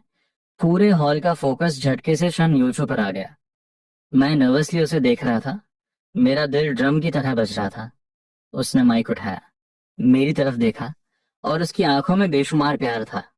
ये सवाल, उसने कहा, मुझे लगता है कि मिस्टर ली को इसका जवाब देना चाहिए। मैंने उसे देखा और मुस्कुरा दिया। मैंने माइक लिया और उन सारे कैमरास के सामने एक एक वर्ड बिल्कुल क्लियर बोला, हाँ, मैं अपनी पूरी लाइफ अपनी वाइफ को वापस जीते में लगा दूंगा। कॉन्फ्रेंस के बाद हम वापस उसी अपार्टमेंट में गए जो भी हमारा घर हुआ करता था। ढलते सूरज की रोशनी खिड़की से अंदर आ रही थी और पूरे लिविंग रूम को एक गोल्डन ग्लो दे रही थी। हम खिड़की के पास खड़े थे, नीचे चलती गाड़ियों को देख रहे थे। शनियोचू, मैंने पीछे से धीरे से उसकी कमर पे हाथ रखा। उसने मुझे नहीं रोका और आराम से मेरे सीने से लग गई। आई लव यू, मैंने कहा। इसलिए नहीं कि वो सिस्टम है, इसलिए नहीं कि वो नंबर्स हैं, बल्कि इसलिए क्योंकि मैं आखिरकार उस बर्फ के पहाड़ के नीचे छिपे हुए ज्वालामुखी को समझ गया हूँ। मैं तुम्हारी उस खामोशी में छुपे हुए गहरे प्यार को समझ गया हूँ। वो मेरी बाहों में घूमी, अपना सिर उठाया और खुद आगे बढ़कर मेरे होठों को चूम लिया। इस पर मैंने ऑटोमेटिकली अपना सिर ऊपर उठाया, उसके सिर के ऊपर देखने के लिए। वो जानी पहचानी लाइट ब्लू कलर की इंफॉर्मेशन स्क्रीन अभी भी वहीं हां थी, लेकिन इस बार वो नंबर बदल चुका था।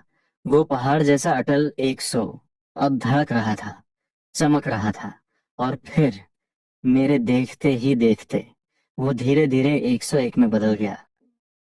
एक चमकती हुई सुनहरी लाइन उन नंबर्स के नीचे उभर कर आई, system notification, affection level max limit cross हो चुकी है। सच्चे प्यार की कोई लिमिट नहीं होती। मैंने उस लाइन को देखा और मुस्कुरा दिया। मैंने अपना सिर झुकाया और उस किस को और डीप कर दिया।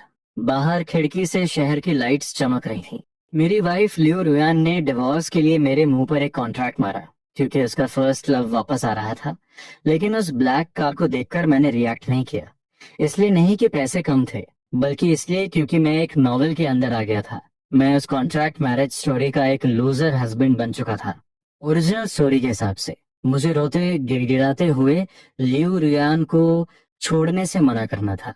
वो एक कोल्ड और पावरफुल फीमेल सीईओ थी, चांद जैसी खूबसूरत गॉडेस, और ऊपर से हर महीने मिलने वाले वो 1 लाख रुपए। ऐसी लाइफ किसे नहीं चाहिए, लेकिन मुझे अब ये लाइफ बिल्कुल नहीं चाहिए। 3 साल की कॉन्ट्रैक्ट मैरिज में मैं उसे छू भी नहीं सकता था, क्योंकि लियू रुयान के दिल में हमेशा से उसका वो फर्स्ट लव जी बोड़ा बसा हुआ था। शुक्र है कि वो बंदी अपने मॉडल्स की पक्की थी और फिजिकल चीट नहीं करती। लेकिन भाई, मेंटल चीटिंग भी तो चीटिंग ही होती है ना। खैर, मैं इस बात पर कंप्लेन भी नहीं कर सकता था। आखिर वो कॉन्ट्रैक्ट मैरिज के पैसे जो दे रही थी। मैंने खुद के मुंह पर 3 जोरदार थप्पड़ मारे और मन ही मन गालियां दी। और पढ़ ले ऑनलाइन नॉवेल्स, देख लिया ना नतीजा।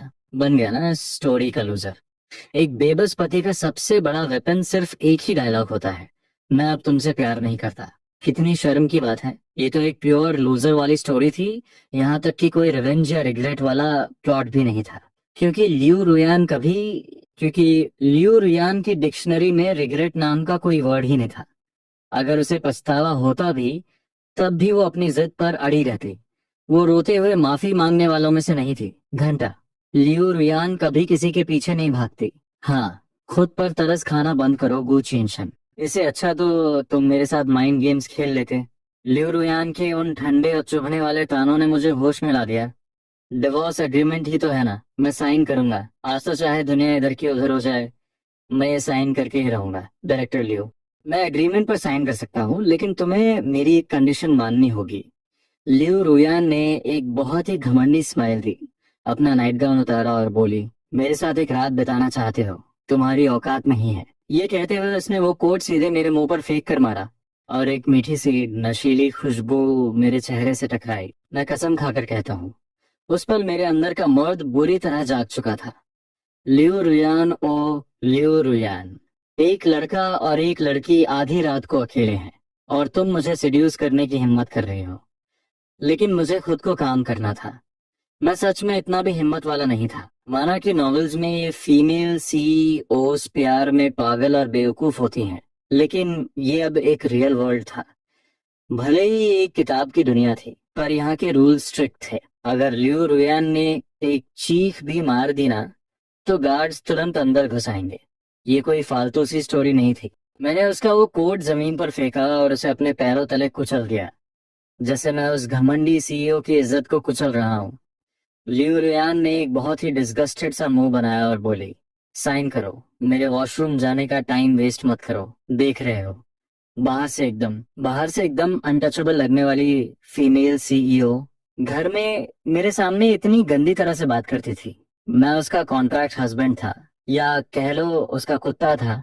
और क्या कोई अपने कुत्ते की सेल्फ रिस्पेक्ट की परवाह करता है? शुक्र है कि लियू रुयान कितनी भी घमंडी क्यों ना हो, उसने कभी मेरे साथ कोई फिजिकल अब्यूज नहीं किया था, जैसे कोड़े मारना, घुटनों पर बिठाना, या मुझे अपने फर्स्ट लव की तरह बिहेव करने को मजबूर करना।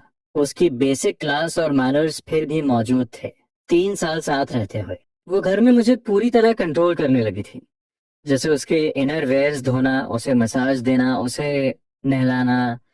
लेकिन मुझे सिर्फ देखने की परमिशन थी, मैं उसे छू नहीं सकता था। 3 साल बीत गए और मैं अभी भी उसका असली हस्बैंड नहीं बन पाया था। कितनी पैथेटिक लाइफ थी यार। लेकिन शुक्र है कि अब मैं इस बॉडी में आ चुका था, और मैं इतना बड़ा लूजर नहीं बनने वाला था।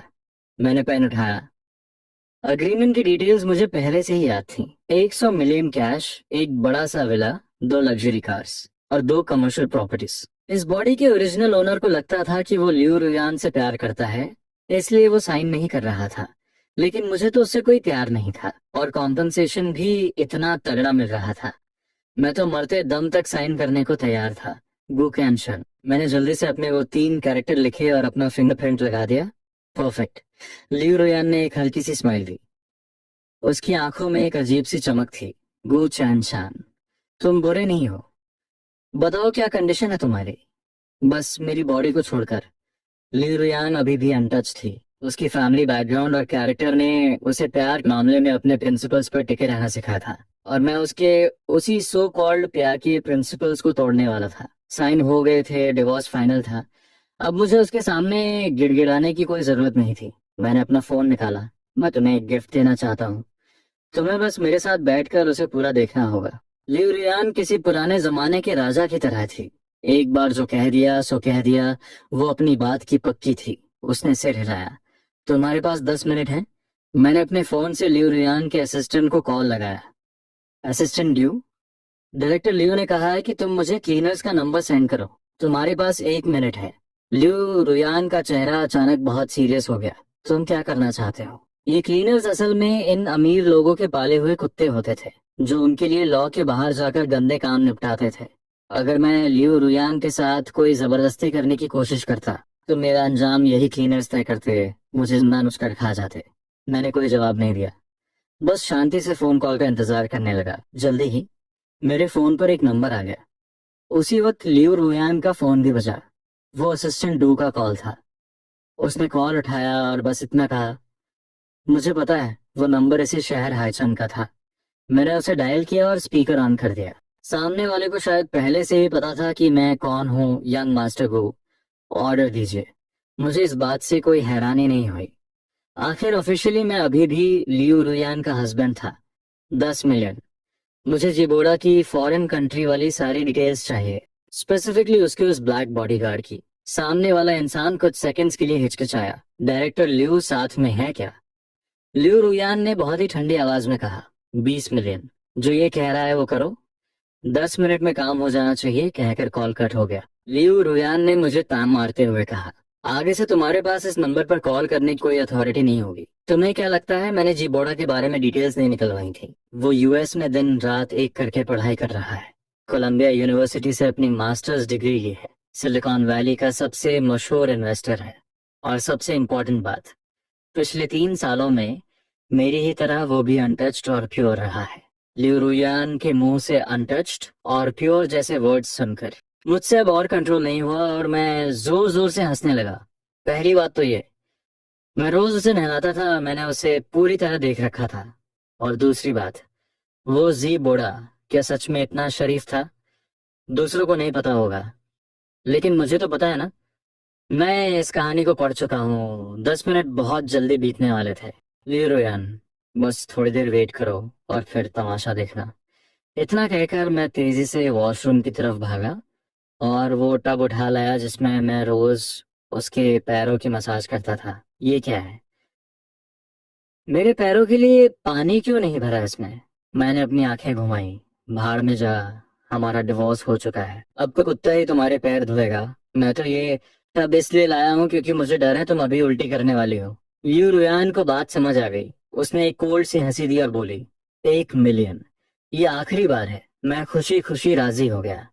10 मिनट जल्दी ही बीत गए। लियो रुयान के पैर भी पानी में डूब चुके थे और उसी वक्त कॉल भी आ गया। मैं आराम से उसके पैरों की मसाज कर रहा था। 50 लाख मिल रहे हो तो जीभ से चाटने में भी क्या हर्ज है? सच कहूँ तो ये लाइफ भी इतनी बुरी नहीं थी। पर अफसोस, लियो रुयान को डिवोर्स चाहिए था और मैं भी अपने सिर पे सींग नहीं लगाना चाहता था। फोन से आवाज आई, यंग मास्टर गो, आप तो सच में कोई गौर है। आपको रिकॉर्डेड वीडियो चाहिए या सीधा लाइव स्ट्रीम? मुझे बेशक लाइव स्ट्रीम ही देखनी थी, लेकिन मैं अपने पैसे वेस्ट नहीं करना चाहता था। लियो रुयान के पास बहुत पैसा था। उसके लिए 10 मिलियन खर्च करना ऐसा था जैसे 1 रुपया खर्च करना। 10 मिलियन और ऐड कर दो। फोन के दूसरी तरफ से तुरंत जवाब आया, मैं यंग मास्टर ड्यू को एक लिंक भेज रहा हूँ। जल्दी ही मुझे एक मैसेज आया। मैंने लिंक ओपन किया और लाइव वीडियो स्टार्ट हो गई। बस एक झलक देखते ही मेरा उल्टी करने का मन हो गया। लियो रुयान उसे देखना चाहती थी, लेकिन मैंने रिफ्लेक्स एक्शन में तुरंत फोन उल्टा कर दिया। डैम इट, इस बॉडी के अंदर अभी भी उसके लिए फीलिंग्स बची हुई थी। ये ठीक नहीं है लियो रुयान। ये लाइव स्ट्रीम तुम्हारी आंखों को अंधा कर देगी। इसे देखकर तुम्हें ट्रॉमा हो जाएगा, पूरी लाइफ का ट्रॉमा। हटो यहाँ से। लियो रुयान को मेरी बकवास पर गुस्सा आ गया।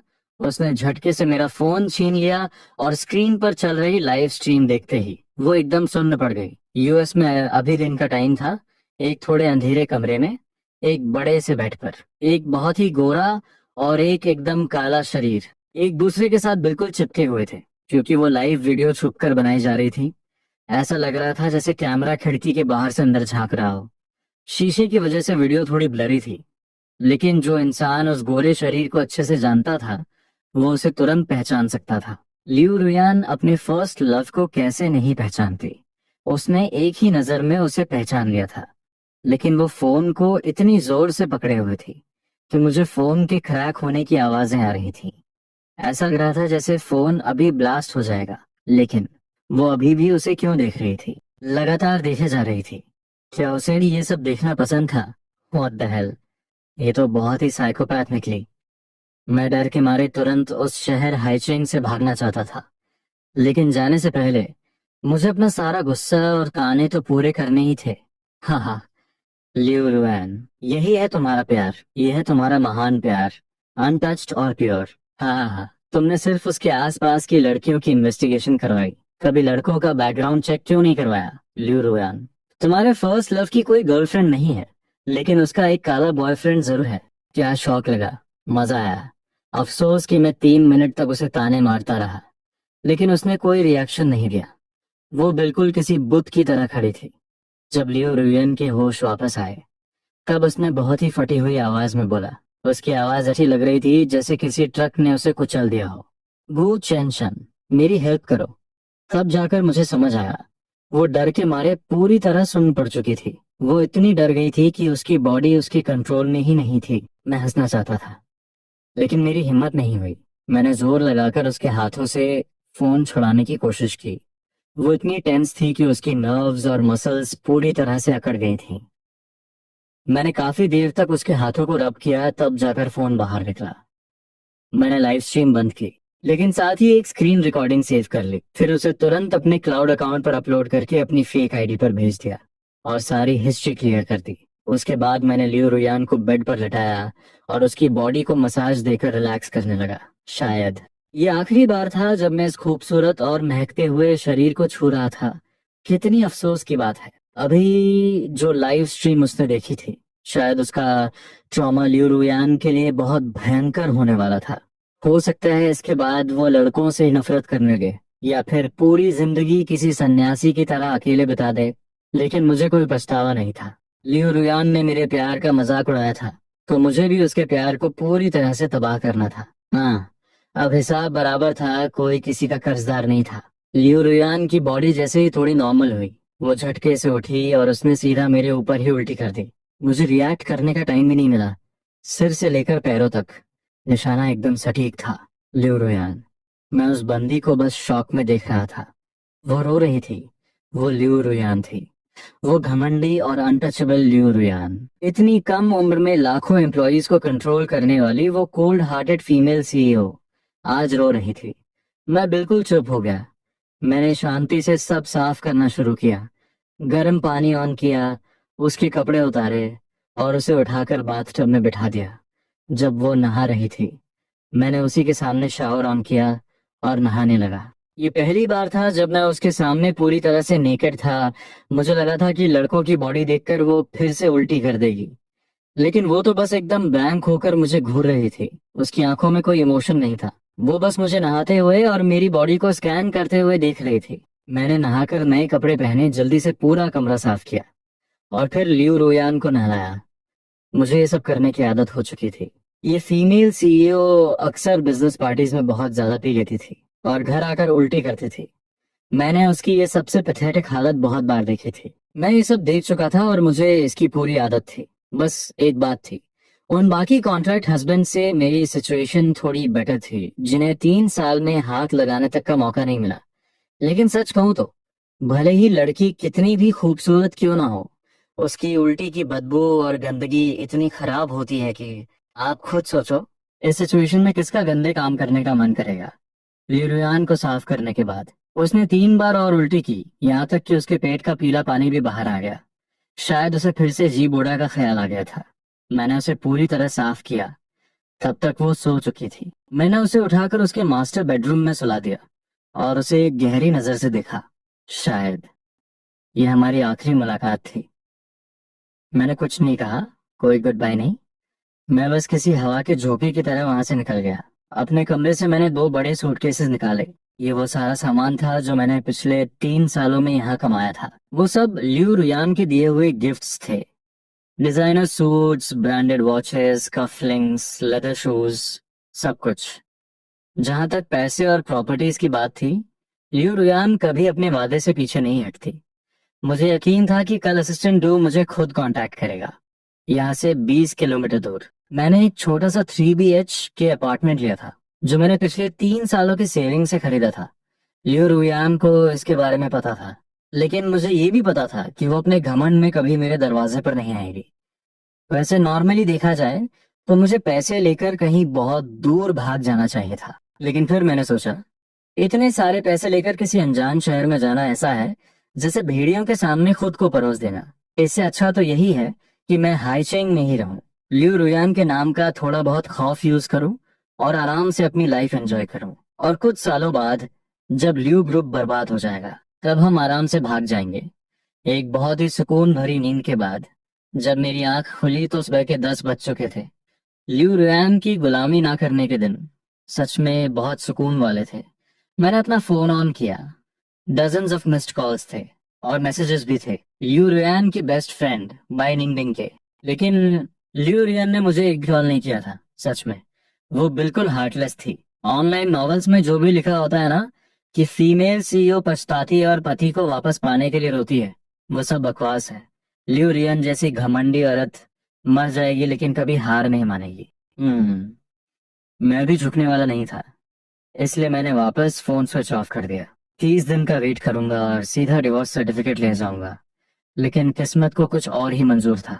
बाय निंगबिंग सीधा मेरे दरवाजे पर आ धमकी, गू चैनशान, गू चैनशान, तुम लूजर, तुमने रुयान के साथ क्या किया? सामने खड़ी उस बंदी को देखकर मेरी सिट्टी पिट्टी गुम हो गई। पास्ट में मैं लियू रुयान से इतना नहीं डरता था जितना इस बाय निंगबिंग से डरता था। भले ही ये देखने में छोटी और क्यूट लगती थी, पर अंदर से ये किसी टीरेक्स डायनासोर से कम नहीं थी। अगर कोई और मुझे लूजर कहता तो मुझे गुस्सा आता, लेकिन इसके मुंह से मैं चुपचाप सुन लेता था।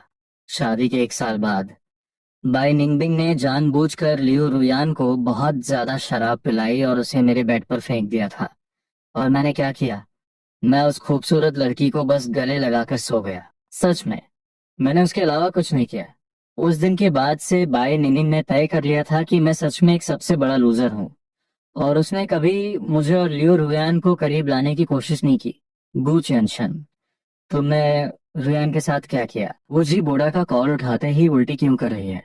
उसका नाम सुनते ही उसे उल्टी क्यों आ रही है? और तुम्हारा नाम सुनकर वो उल्टी नहीं करती, बल्कि तुम्हें जिंदा चबा जाना चाहती है। ऐसा क्यों?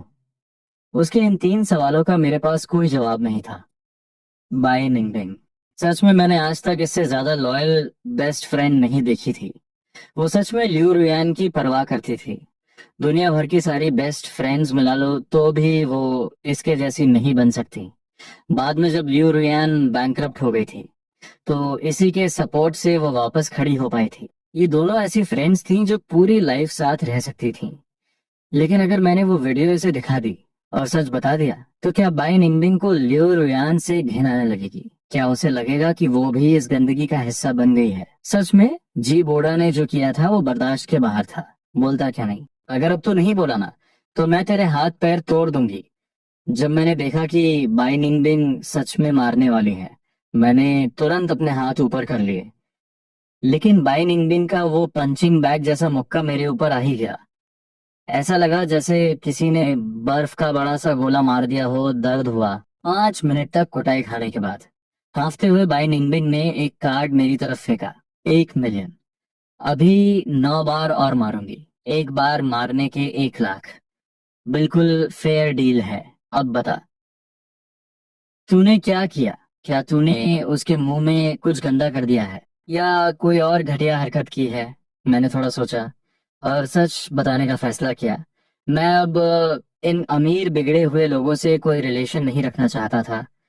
बाइनिंग बिंग, कल रात मैंने लियू रुयान को एक लाइव स्ट्रीम दिखाई थी जी बोड़ा की।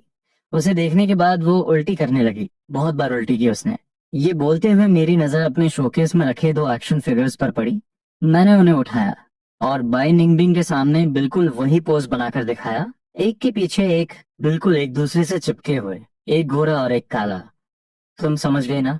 ये तो सब जानते हैं कि लड़कियों का दिमाग ऑटोमेटिकली सीन्स इमेजिन करने में बहुत तेज होता है, और जब वो इमेजिन करती है ना, तो वो सच से भी ज्यादा भयंकर होता है। जो सीन वो अपने दिमाग में बनाती हैं वो असलियत से भी ज्यादा अंधा कर देने वाला होता है। मुझे नहीं पता कि बाई निंगबिंग ने अपने दिमाग में क्या क्या इमेजिन कर लिया था। बस मैंने देखा कि उसने अपना मुंह कसकर पकड़ लिया और भागते हुए सीधा वॉशरूम में घुस गई और बहुत देर तक उल्टी करती रही। एक और विक्टिम तैयार हो गई थी। बाय निंगबिंग मुझे खींचते हुए हॉस्पिटल ले आई थी। लियो रुयान एक बहुत ही प्योर इंसान थी जिसे साफ सफाई की एक मानसिक बीमारी थी। जी बोड़ा को ये बात अच्छे से पता थी, इसलिए वो सबके सामने यूएस में किसी लड़की के करीब नहीं जाता था। और इसी वजह से लियो रुयान को लगता था कि उसका फर्स्ट लव उसके लिए अनटच्ड है। उसे क्या पता था कि वो लड़कियां नहीं पटाता, बल्कि उसका एक पर्सनल काला बॉडीगार्ड है। कल रात की वो लाइव स्ट्रीम लियो रुयान की लाइफ का सबसे बड़ा नाइटमेयर बन चुकी थी। उसे याद करते ही उसे उल्टी आ जाती थी, इसलिए वो बीमार पड़ गई थी। डर के मारे कुछ खा नहीं पा रही थी और उसे तेज बुखार हो गया था। उसे हॉस्पिटल में एडमिट करना पड़ा। वार्ड में घुसते ही मैंने लियो रुयान को एक टूटे हुए खिलौने की तरह बिस्तर पर पड़ा देखा। मुझे थोड़ी दया आई, लेकिन मैंने तुरंत अपने दिल को पत्थर कर लिया और एक कोल्ड स्माइल के साथ बोला, ऐसी क्या बात हो गई जो तुम इतनी उदास हो? जरा मुझे भी तो बताओ, ताकि मुझे भी थोड़ी खुशी मिले। लियू रुयान ने मुझे पूरी तरह इग्नोर कर दिया। शायद उसमें मुझसे लड़ने की हिम्मत ही नहीं बची थी। लेकिन मेरे पीछे खड़ी बाई निंगबिंग भड़क गई। उसने सीधा मेरा कान पकड़ा और जोर से मरोड़ दिया। मैंने तुझे रुयान को समझाने के लिए यहाँ बुलाया है। अगर तूने दोबारा उसे ताना मारा ना, तो मेरे पैसे वापस कर। मैंने एक चालाक सी हंसी दी। पैसे मांगना तो मेरी जान मांगने के बराबर है। ये एक मानसिक बीमारी है, मैं इसे कैसे ठीक कर सकता हूँ? क्या मैं जाकर जी बोड़ा को यहाँ ले आऊं? जी बोड़ा का नाम सुनते ही लियो रियान ने रिफ्लेक्स एक्शन में फिर से उल्टी कर दी। लेकिन अफसोस कि उसने पूरा दिन कुछ नहीं खाया था, तो सिर्फ थोड़ा सा साफ पानी ही बाहर आया। गु चेन शान, तुम यहाँ से चले जाओ। उसने बहुत ही कमजोर आवाज में कहा, याद रखना दोबारा कभी मेरे सामने वो दो शब्द मत बोलना। अगर तुमने अगली बार उसका नाम लिया तो मैं तुम्हें उन क्लीनर्स को सौंप दूंगी। मुझे लग रहा है कि वो अब बहुत दूर। मुझे तो कोई फर्क नहीं पड़ता, तुम मुझे क्लीनर्स को सौंप दो। मुझे सच में लग रहा है मेरे साथ अन्याय हुआ है। मैंने ऐसा किया ही क्या है? मैं तो उसे लाइव स्ट्रीम दिखाने से पहले ही वार्निंग दी थी ना। क्या इसके लिए वो मेरी जिंदगी बर्बाद कर देगी? बाई निन्निन ने एक गहरी सांस ली। रुयन ने पूरा दिन कुछ नहीं खाया है। वार्ड में एक प्राइवेट किचन है, जाकर उसके लिए कुछ अच्छा सा बना दे। ये हॉस्पिटल लियू फैमिली का ही था और ये टॉप वीआईपी वार्ड किसी प्रेसिडेंशियल स्वीट से कम नहीं था। मैंने इंटरकॉम से बटलर को कॉल किया और 10 मिनट में सारा सामान आ गया। क्रैब रो पॉरेज। मैंने इसमें कैवियर मछली के अंडे भी डाला है, स्मेल हटाने के लिए। मैंने खुद से कैवियर को साफ किया, उसके ऊपर की लेयर हटाई और बहुत केयरफुली उसे प्रिपेयर किया। बाई निंगबिंग मुझे ये सब करते हुए देख रही थी। उसने गहरी सांस ली। रोयान को पता है कि तो उसकी कितनी परवाह करता है, लेकिन वो इस बात की जरा भी वैल्यू नहीं करती। और वो इतनी घमंडी है ना, वो इतनी घमंडी है कि पछताने के बाद भी कभी अपना सिर नहीं झुकाएगी। अगर मैं बीच में ना होती तो तुम दोनों का रिश्ता बहुत पहले टूट चुका होता। टेंशन मत ले, मैं तेरी हेल्प करनी। मुझे अब सच में लियू रियान के साथ नहीं रहना है।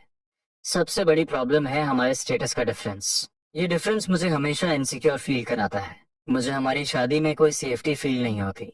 आज इसका फर्स्ट लव वापस आ गया है। कल को कोई हॉट असिस्टेंट आ जाएगा, परसों कोई जूनियर कॉलेज स्टूडेंट आ जाएगा। इन स्टूपिड शॉर्ट ड्रामाज वाली फीमेल सीईओज के कितने शौक होते हैं। First love, male assistant, college junior, cute adopted brother और आखिर में एक लूजर हस्बैंड। लियो रुयान को इनमें से एक मिल चुका है, लेकिन मैं वो लूजर हस्बैंड नहीं बनने वाला। कम से कम मैं खुद को धोखा खाने नहीं दूंगा। पॉरेज तैयार था। मैंने उसे थोड़ा ठंडा होने दिया और खुद ले जाकर लियो रुयान को दिया। उस औरत के चेहरे पर अभी भी कोई इमोशन नहीं था, एकदम सुन। लेकिन क्रैब रो की महक नाक में जाते ही उसे थोड़ा होश आया। थैंक्स। और उसके बाद उसने ऑटोमेटिकली अपना मुंह खोल दिया, जैसे कोई बच्चा खाना खिलाने का इंतजार कर रहा हो। वाह रे अमीर लोग, खाना भी मुंह में चाहिए। खैर, मैं एक बीमार इंसान से क्या बहस करता। मैं चम्मच से एक एक निवाला उसे खिलाने लगा। लगातार 2 बड़े बोल खाने के बाद लियो रुयान में थोड़ी जान वापस आई। मैंने जाने की परमिशन मांगी। 30 दिन बाद सुबह 10 बजे मैं civil affairs bureau divorce office में तुम्हारा इंतजार करूंगा। और हाँ लियो रुयान, तूफान आने वाला है। क्या लियो ग्रुप तैयार है? चिंदन डिस्ट्रिक्ट का प्लॉट नंबर 2। क्या तुम 5 साल पुराना वो राज अब छुपा पाओगी? इतना कहकर मैंने उन दोनों के रिएक्शन का वेट नहीं किया। मैं तुरंत दरवाजा खोलकर बाहर निकल गया, एकदम साफ सुथरे तरीके से। मुझे स्टोरी का पूरा प्लॉट याद था। मैं वैसे भी लियो रुयान की कंपनी के बैंक्रप्सी वाले मामले में नहीं पड़ने वाला था, लेकिन अभी मैं लीगली उसका पति था। अगर डिवोर्स नहीं हुआ तो वो 100 मिलियन का कॉम्पेंसेशन और प्रॉपर्टीज मेरे हाथ से निकल जाएंगी। ओरिजिनल स्टोरी के हिसाब से जी बोड़ा आज शाम तक हैचिन वापस आने वाला था और परसों से वो मुझे टारगेट करना शुरू कर देगा। जी फैमिली भी हैचिंग की एक बहुत बड़ी और पावरफुल फैमिली थी, इसलिए मुझे बचने के लिए अभी भी लियो रुयान की प्रोटेक्शन की जरूरत थी। मेरे जाने के बाद मेरी उन आखिरी बातों ने लियो रुयान को हिलाकर रख दिया था। प्लॉट नंबर 2 वाला राज सिर्फ लियो ग्रुप के टॉप मैनेजमेंट को ही पता था। गु चेनशन को ये कैसे पता चला? उसका क्या मतलब था? क्या कोई उस राज का इस्तेमाल करके लियो ग्रुप को बर्बाद करना चाहता था? लियो रुयान ने खुद को शांत किया।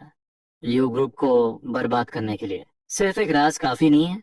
इतने सालों में लियो ग्रुप ने ग्रोथ करते हुए बहुत से ऐसे काम किए हैं जो पूरी तरह से लीगल या साफ नहीं है। मेरे पापा और मैंने हमारे टेन्योर में हमेशा उन गलतियों को सुधारने की कोशिश की है, लेकिन गलतियां सुधारी जा सकती हैं, मिटाई नहीं जा सकती। अगर कोई डीप इन्वेस्टिगेशन करेगा तो हम फंस जाएंगे। निंग निंग, मुझे डिस्चार्ज चाहिए। गु चिनशान सही कह रहा था, तूफान आने वाला है। भाई निंगबिंग को गु चेंशन की उस प्लॉट नंबर 2 वाली बात का कोई आइडिया नहीं था और उसने पूछा भी नहीं। लेकिन लियो रुयन के डिस्चार्ज लेने की जल्दी देखकर उसे समझ आ गया कि कोई लियो ग्रुप पर अटैक करने वाला है। एक किले को तबाह करने का सबसे आसान तरीका क्या है? सबसे आसान तरीका है अंदर से हमला करना, और इसके लिए लियो रुयान सबसे परफेक्ट टारगेट है। इतने सालों में ना जाने कितने आदमियों ने कितने तरीके अपनाकर लियो रुयान के करीब जाने की कोशिश की, लेकिन उन्हें नहीं पता था कि इन अमीर फैमिलीज के पास ऐसे घटिया तरीकों से निपटने के अपने ही रूल्स होते हैं, खासकर वो जान बचाने वाले पुराने नाटक।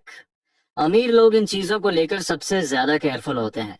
अगर तुम ये नाटक करोगे तो वो तुम्हारी 7 पुश्तों का बैकग्राउंड चेक करवा लेंगे। सिर्फ उन स्टूपिड शॉर्ट ड्रामाज में ही अमीर फैमिलीज जान बचाने के बदले में अपनी बेटी की शादी करवा देती हैं। बाई निंगबिंग बोलना चाहती थी कि जी बोड़ा का आना बहुत परफेक्ट टाइमिंग पर हुआ है, लेकिन जैसे ही उसे याद आया कि लियो रुयान ने उस नाम पर कैसा रिएक्ट किया था, वो चुप हो गई। रुयान, मुझे लगता है तुम्हें गु चेनशान को वापस घर लेना चाहिए। उसने अभी जो 2 बातें कही और कल रात जो हुआ, उससे साफ है कि वो कोई लूजर नहीं है। वो सच में तुमसे प्यार करता है। लियो रुयान की ठंडी आंखों में एक हल्की सी वार्मथ आई, लेकिन उसकी आवाज अभी भी ठंडी थी। मुझे पता है वो कैपेबल है, लेकिन मैं उसे वापस नहीं ला सकती, या यूं कहो अभी नहीं ला सकती। जब तक वो घर से बाहर रहेगा, लियो फैमिली से दूर रहेगा, तभी तक वो सेफ रहेगा। बाई निंगबिंग को झटके से सब समझ आ गया। तो तुमने जानबूझकर उससे डिवोर्स लिया था? लियो रुयान एक पल के लिए रुकी। ये रीजन बुरा नहीं था, लेकिन वो झूठ बोलने वालों में से नहीं थी। आधा रीजन ये है और बाकी आधा मेरे दिल में सच में उस इंसान जी बोड़ा के लिए फीलिंग्स थी। अब सोचती हूँ तो वो बस जवानी का एक अट्रैक्शन था। समझदार लोग प्यार में नहीं पड़ते। ये बात बिल्कुल सही है। जो चीज तुम्हें नहीं मिलती, तुम हमेशा उसी के पीछे भागते हो, और जो तुम्हारे सबसे करीब होता है, जो तुमसे सबसे ज्यादा प्यार करता है, तुम उसे इग्नोर कर देते हो। अगर ग्यू qianshan जाना चाहता है तो उसे जाने दो। बाई निंगबिंग ने फ्रस्ट्रेशन में अपना पैर पटका। सच में लियो रुयान का घमंड उसके प्यार से भी बड़ा था। लियो ग्रुप के हेड ऑफिस वापस आकर लियो रुयान का दिमाग तूफान की तरह चल रहा था। उसे रियलाइज हुआ कि वो बीमार पड़ गई थी, और काम शुरू करने से पहले उसने असिस्टेंट ड्यू को बुलाया। हाइचेन के शिन्युआन साइकोलॉजिकल क्लिनिक में एक अपॉइंटमेंट बुक करो। डॉक्टर फीमेल होनी चाहिए, और हाँ, आज से मेरी सिक्योरिटी टीम में सिर्फ फीमेल गार्ड्स होंगी। सेकंड और थर्ड लेयर में मेल गार्ड्स हो सकते हैं। मेरी कार का ड्राइवर भी फीमेल होनी चाहिए, और मेरे ऑफिस में किसी भी मेल एम्प्लॉय का आना स्ट्रिक्ट मना है। और हाँ, अगर वो इंसान फॉरेन से वापस आता है तो वो मेरे 100 मीटर के दायरे में भी नहीं आना चाहिए। असिस्टेंट डू ये सब नोट कर रहा था, लेकिन अंदर ही अंदर वो शॉक में था। डायरेक्टर को क्या हो गया है? ये तो बहुत ही एक्सट्रीम लेवल का माइसोफोबिया, गंदगी से डर लग रहा था। यहाँ तक कि वो किसी आदमी को करीब भी नहीं आने देना चाहती थी। जहां तक उस इंसान की बात थी, असिस्टेंट डू पिछले 5 साल से लियो रुयन के लिए काम कर रहा था। उसे अच्छे से पता था कि वो कौन है, लेकिन उसे ये उम्मीद नहीं थी कि डायरेक्टर अब जिबोड़ा से मिलना ही नहीं चाहती। यहाँ तक कि उसे 100 मीटर दूर रखने का ऑर्डर दे दिया। ये कौन सा नया ड्रामा था? ये सब अरेंज करने के बाद लियू रुयान ने डेस्क पर रखी फाइल्स खोली, लेकिन उसका दिमाग अभी भी गू चेनशान की उस बात पर अटका हुआ था। प्लॉट नंबर 2 का डेवलपमेंट 5 साल पहले ही हो चुका था। उसके नीचे का राज तो बहुत पहले ही उन बड़ी बड़ी बिल्डिंग्स के नीचे दफन हो चुका था। कौन इस बात को यूज करके लियू ग्रुप पर अटैक करेगा? वो गू चेनशन को जानती थी। उसे पता था कि वो झूठ नहीं बोलेगा। तूफान आने वाला है और हवाएं तेज हो रही हैं। हाइचिंग इंटरनेशनल एयरपोर्ट। जी बोड़ा अभी अभी फ्लाइट से उतरा था। बाहर कोई भीड़ या स्वागत करने वाला नहीं था। कुछ अजीब लग रहा था। कल ही तो लियू रियोन से बात हुई थी कि वो उसे पिक करने आएगी। फ्लाइट में चढ़ने से पहले उसने उसे कॉल किया था, पर उसने पिक नहीं किया। उसे लगा कोई सरप्राइज होगा, लेकिन यहाँ तो कोई भी नहीं था। क्या उस लूजर हस्बैंड ने डिवोर्स देने से मना कर दिया है? जी बोड़ा ने एक ठंडी हंसी दी। मैं असली मालिक वापस आ चुका हूँ, और वो डुप्लीकेट अभी भी हाई चंग में रहने की हिम्मत कर रहा है। लगता है मौत से डर नहीं लगता उसे। उसने अपना फोन निकाला। हेलो, मैं बोल रहा हूँ। जरा पता करो लियो रुयान कहाँ है। हाईचंग बहुत बड़ा शहर था, लेकिन अमीर लोगों का सर्कल बहुत छोटा था। खाने पीने और पार्टीज के लिए कुछ ही जगह थी। जल्दी ही जी बोड़ा का फोन बजा। क्या? तुमने क्या कहा? लियू रुयान प्रेग्नेंट है। इम्पॉसिबल। उसने मुझे साफ साफ कहा था कि उस लूजर हस्बैंड ने उसे छुआ तक नहीं है। मॉर्निंग सिकनेस बहुत ज्यादा है। हॉस्पिटल में एडमिट है। जी बोड़ा ने गुस्से में फोन जमीन पर पटक दिया। फोन के टुकड़े टुकड़े हो गए। ऐसा लग रहा था जैसे वो फोन को नहीं, लियू रियान और उसके फेक हस्बैंड को कुचल रहा हो। रात के 8 बजे, यमनिंग पैलेस। आज हेचन की जांग फैमिली के हेड का 80th बर्थडे था। जी बोड़ा भी यहाँ आया था। उसे लियू रुयान कहीं नजर नहीं आई, लेकिन उसे पता था कि वो औरत यहाँ बर्थडे विश करने जरूर आएगी, और मैं भी वहीं था। सच कहूं तो मेरा आने का बिल्कुल मन नहीं था, लेकिन बाई निंगबिंग ने मुझे फोर्स किया। उसने मेरे मुंह पर 5 मिलियन मारे। हाँ, मैं मानता हूँ इस बार मैं लालच में आ गया। यहाँ आकर बाहर वालों की नजरों में मैं फिर से लियू फैमिली का लूजर हस्बैंड बन चुका था। लियू रियान मेरे हाथ में हाथ डाले, चेहरे पर परफेक्ट स्माइल ये चल रही थी, और मैं एक एक्सपेंसिव डिजाइनर सूट में बहुत हैंडसम और क्लासी लग रहा था। बाहर वालों को लग रहा होगा कि हम made for each other perfect couple हैं, लेकिन असलियत में हम बस एक्टिंग कर रहे थे। मेरे अंदर बहुत गुस्सा था, पर मैं दिखा नहीं सकता था। और मुझे यकीन था कि इस वक्त लियू रियान को भी बहुत अनकंफर्टेबल फील हो रहा होगा। बर्थडे विश किया, गिफ्ट दिया, दो चार फॉर्मल बातें की। मेरा काम खत्म। इसके बाद डिनर था, पार्टी थी, रिटर्न गिफ्ट्स थे। मैंने प्लान बनाया था कि मैं किसी कोने में छुपकर खाऊंगा और गिफ्ट लेकर सीधा निकल लूंगा। Damn it. गू चेंशन। जी बोड़ा भी यहाँ आ गया है। अब रियान का क्या होगा? मैं अभी कोने में खड़ा ग्रीन टी केक खा ही रहा था कि बाई निंगबिन मुझे ढूंढते हुए आ गई।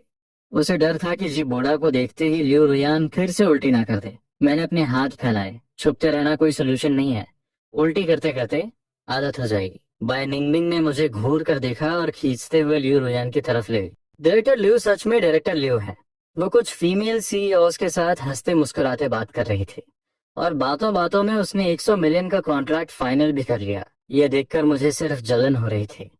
मेरा भी मन था डायरेक्टर लियू के साथ करोड़ों का बिजनेस करने का, पर वो मानती ही नहीं थी। लियू रुयान को बिल्कुल पसंद नहीं था कि जब वो बिजनेस डील कर रही हो तो कोई उसे डिस्टर्ब करे। मुझे डर लगता था, लेकिन बाई निंगडिंग को नहीं। वो सीधा ग्रुप के बीच में घुसी और धीरे से लियू रुयान के कान में बोली, वो आदमी यहाँ आ गया है, क्या हम जल्दी निकलें? लियू रुयान सच में वहां से तुरंत भागना चाहती थी, लेकिन वो जा नहीं सकती थी। वो लियू ग्रुप की सीईओ थी। उसके नीचे लाखों एम्प्लॉयज काम करते थे। ये उसकी रिस्पॉन्सिबिलिटी थी। आज रात उसे और भी कई कॉन्ट्रैक्ट्स फाइनल करने थे। ये उसकी रिस्पॉन्सिबिलिटी और ड्यूटी थी।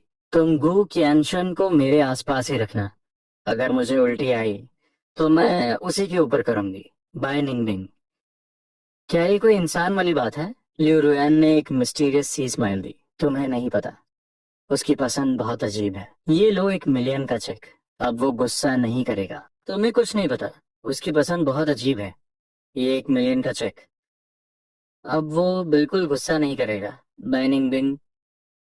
तुम दोनों सच में एक पागल कपल हो। जी बोड़ा पार्टी में आया और बर्थडे विश करने के बाद उसकी नजर लियो रुयान पर पड़ी। इतने सारे लोगों के बीच भी वो हमेशा सबसे चमकता हुआ सितारा लगती थी। पहले उसने सोचा कि सीधा उसके पास चला जाए, लेकिन जब उसने देखा कि लियू रुयान बिजनेस डिस्कशन में बिजी है, तो वो चुपचाप एक तरफ खड़ा होकर इंतजार करने लगा। उसके होठों पर एक हल्की सी स्माइल थी। उसकी आंखों में 30% प्यार, 50% घमंड और 20% मजाक था। ऐसा लग रहा था जैसे लियू रुयान उसकी लवर कम और उसके लिए पैसे कमाने वाली एम्प्लॉय ज्यादा हो। फिर अचानक उसकी नजर मुझ पर पड़ी। गुचेंशन। जी बोड़ा खुद को रोक नहीं पाया। उसने एक ग्लास वाइन ली और मेरे पास आ गया। गुचेंशन। मैं जी बोड़ा हूँ। मैंने ऐसे एक्ट किया जैसे मैं उसे नहीं जानता। मैंने फॉर्मली हल्का सा सिर हिलाया, लेकिन उससे बात नहीं की। आखिर हम पहले कभी मिले थोड़े थे। तभी जी बोड़ा के कुछ अमीर दोस्त वहां आ गए। वो सब इस अमीर सर्कल का हिस्सा थे और उन्हें अच्छे से पता था कि जी बोड़ा क्या करने वाला है। उनमें से एक ने सार्कास्टिक स्माइल के साथ बोला, यू फैमिली के दामाद, तुम्हारे कफ्स पर थोड़ी सिलवटें हैं। लगता है तुम्हारे घर के नौकरानी ने ध्यान नहीं दिया। मैंने एक हल्की सी स्माइल दी। कमी है। मुझे गरीब बोलकर मेरी बेइज्जती करना चाहता है। यंग मास्टर, जब आप अपने गांव वापस जाते हैं ना, तो वहां के उबड़ खाबड़ रास्तों पर संभल कर चलना चाहिए, वरना मुख्य बल गिरेंगे। मेरी ये बात सुनते ही वहां एकदम सन्नाटा छा गया। उस सो कॉल्ड अमीर लड़के ने जबरदस्ती अपना एटीट्यूड बनाए रखा और जोर से चिल्लाया, बकवास बंद कर। तू मेरे बारे में अफवाहें फैला रहा है। मैंने फिर से एक हल्की सी स्माइल दी। सच उसके साथ नहीं होता जिसकी आवाज सबसे तेज होती है। ऊंची आवाज तो सिर्फ ये दिखाती है कि तुम अंदर से डरे हुए हो। वो लड़का हार मानकर वहां से खिसक गया।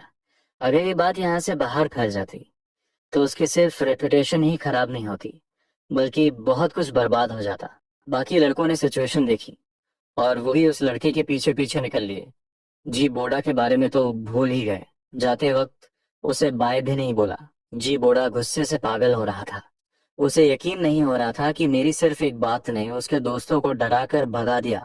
वो मेरे करीब आया और जानबूझकर गलती से पास से गुजर रहे एक मेहमान के हाथ से वाइन का ग्लास गिरा दिया।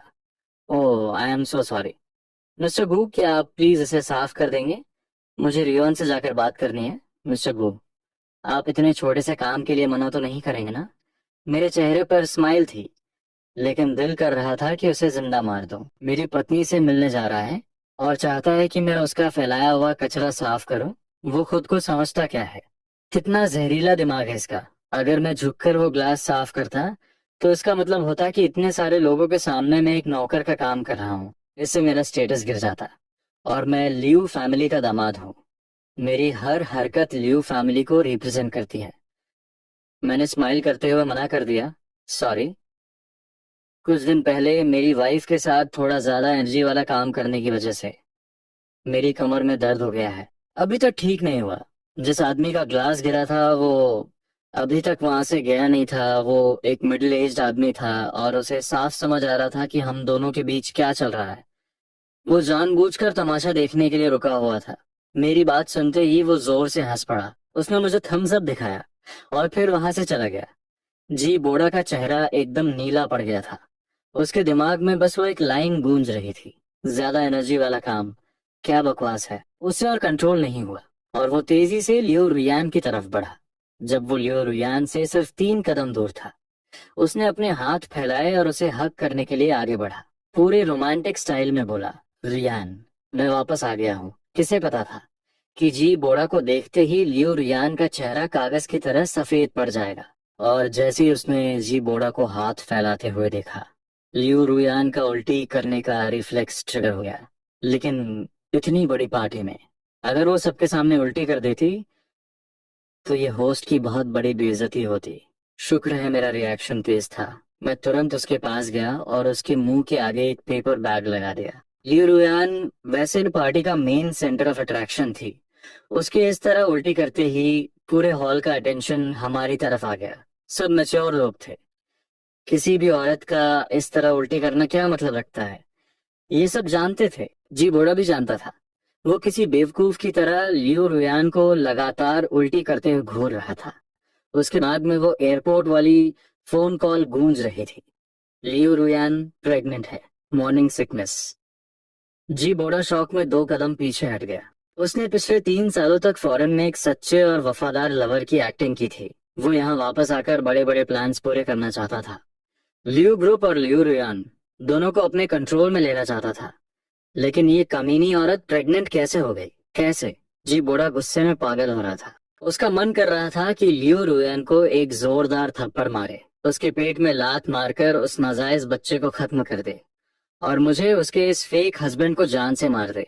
लेकिन उसे अपनी एक्टिंग मेंटेन करनी थी। वो लियो रुयान के पास गया। रुयान, क्या तुम प्रेग्नेंट हो? कोई बात नहीं, मुझे इससे कोई प्रॉब्लम नहीं है, ये बोलते हुए जी बोड़ा को फील हो रहा था जैसे उसके दिल से खून बह रहा हो।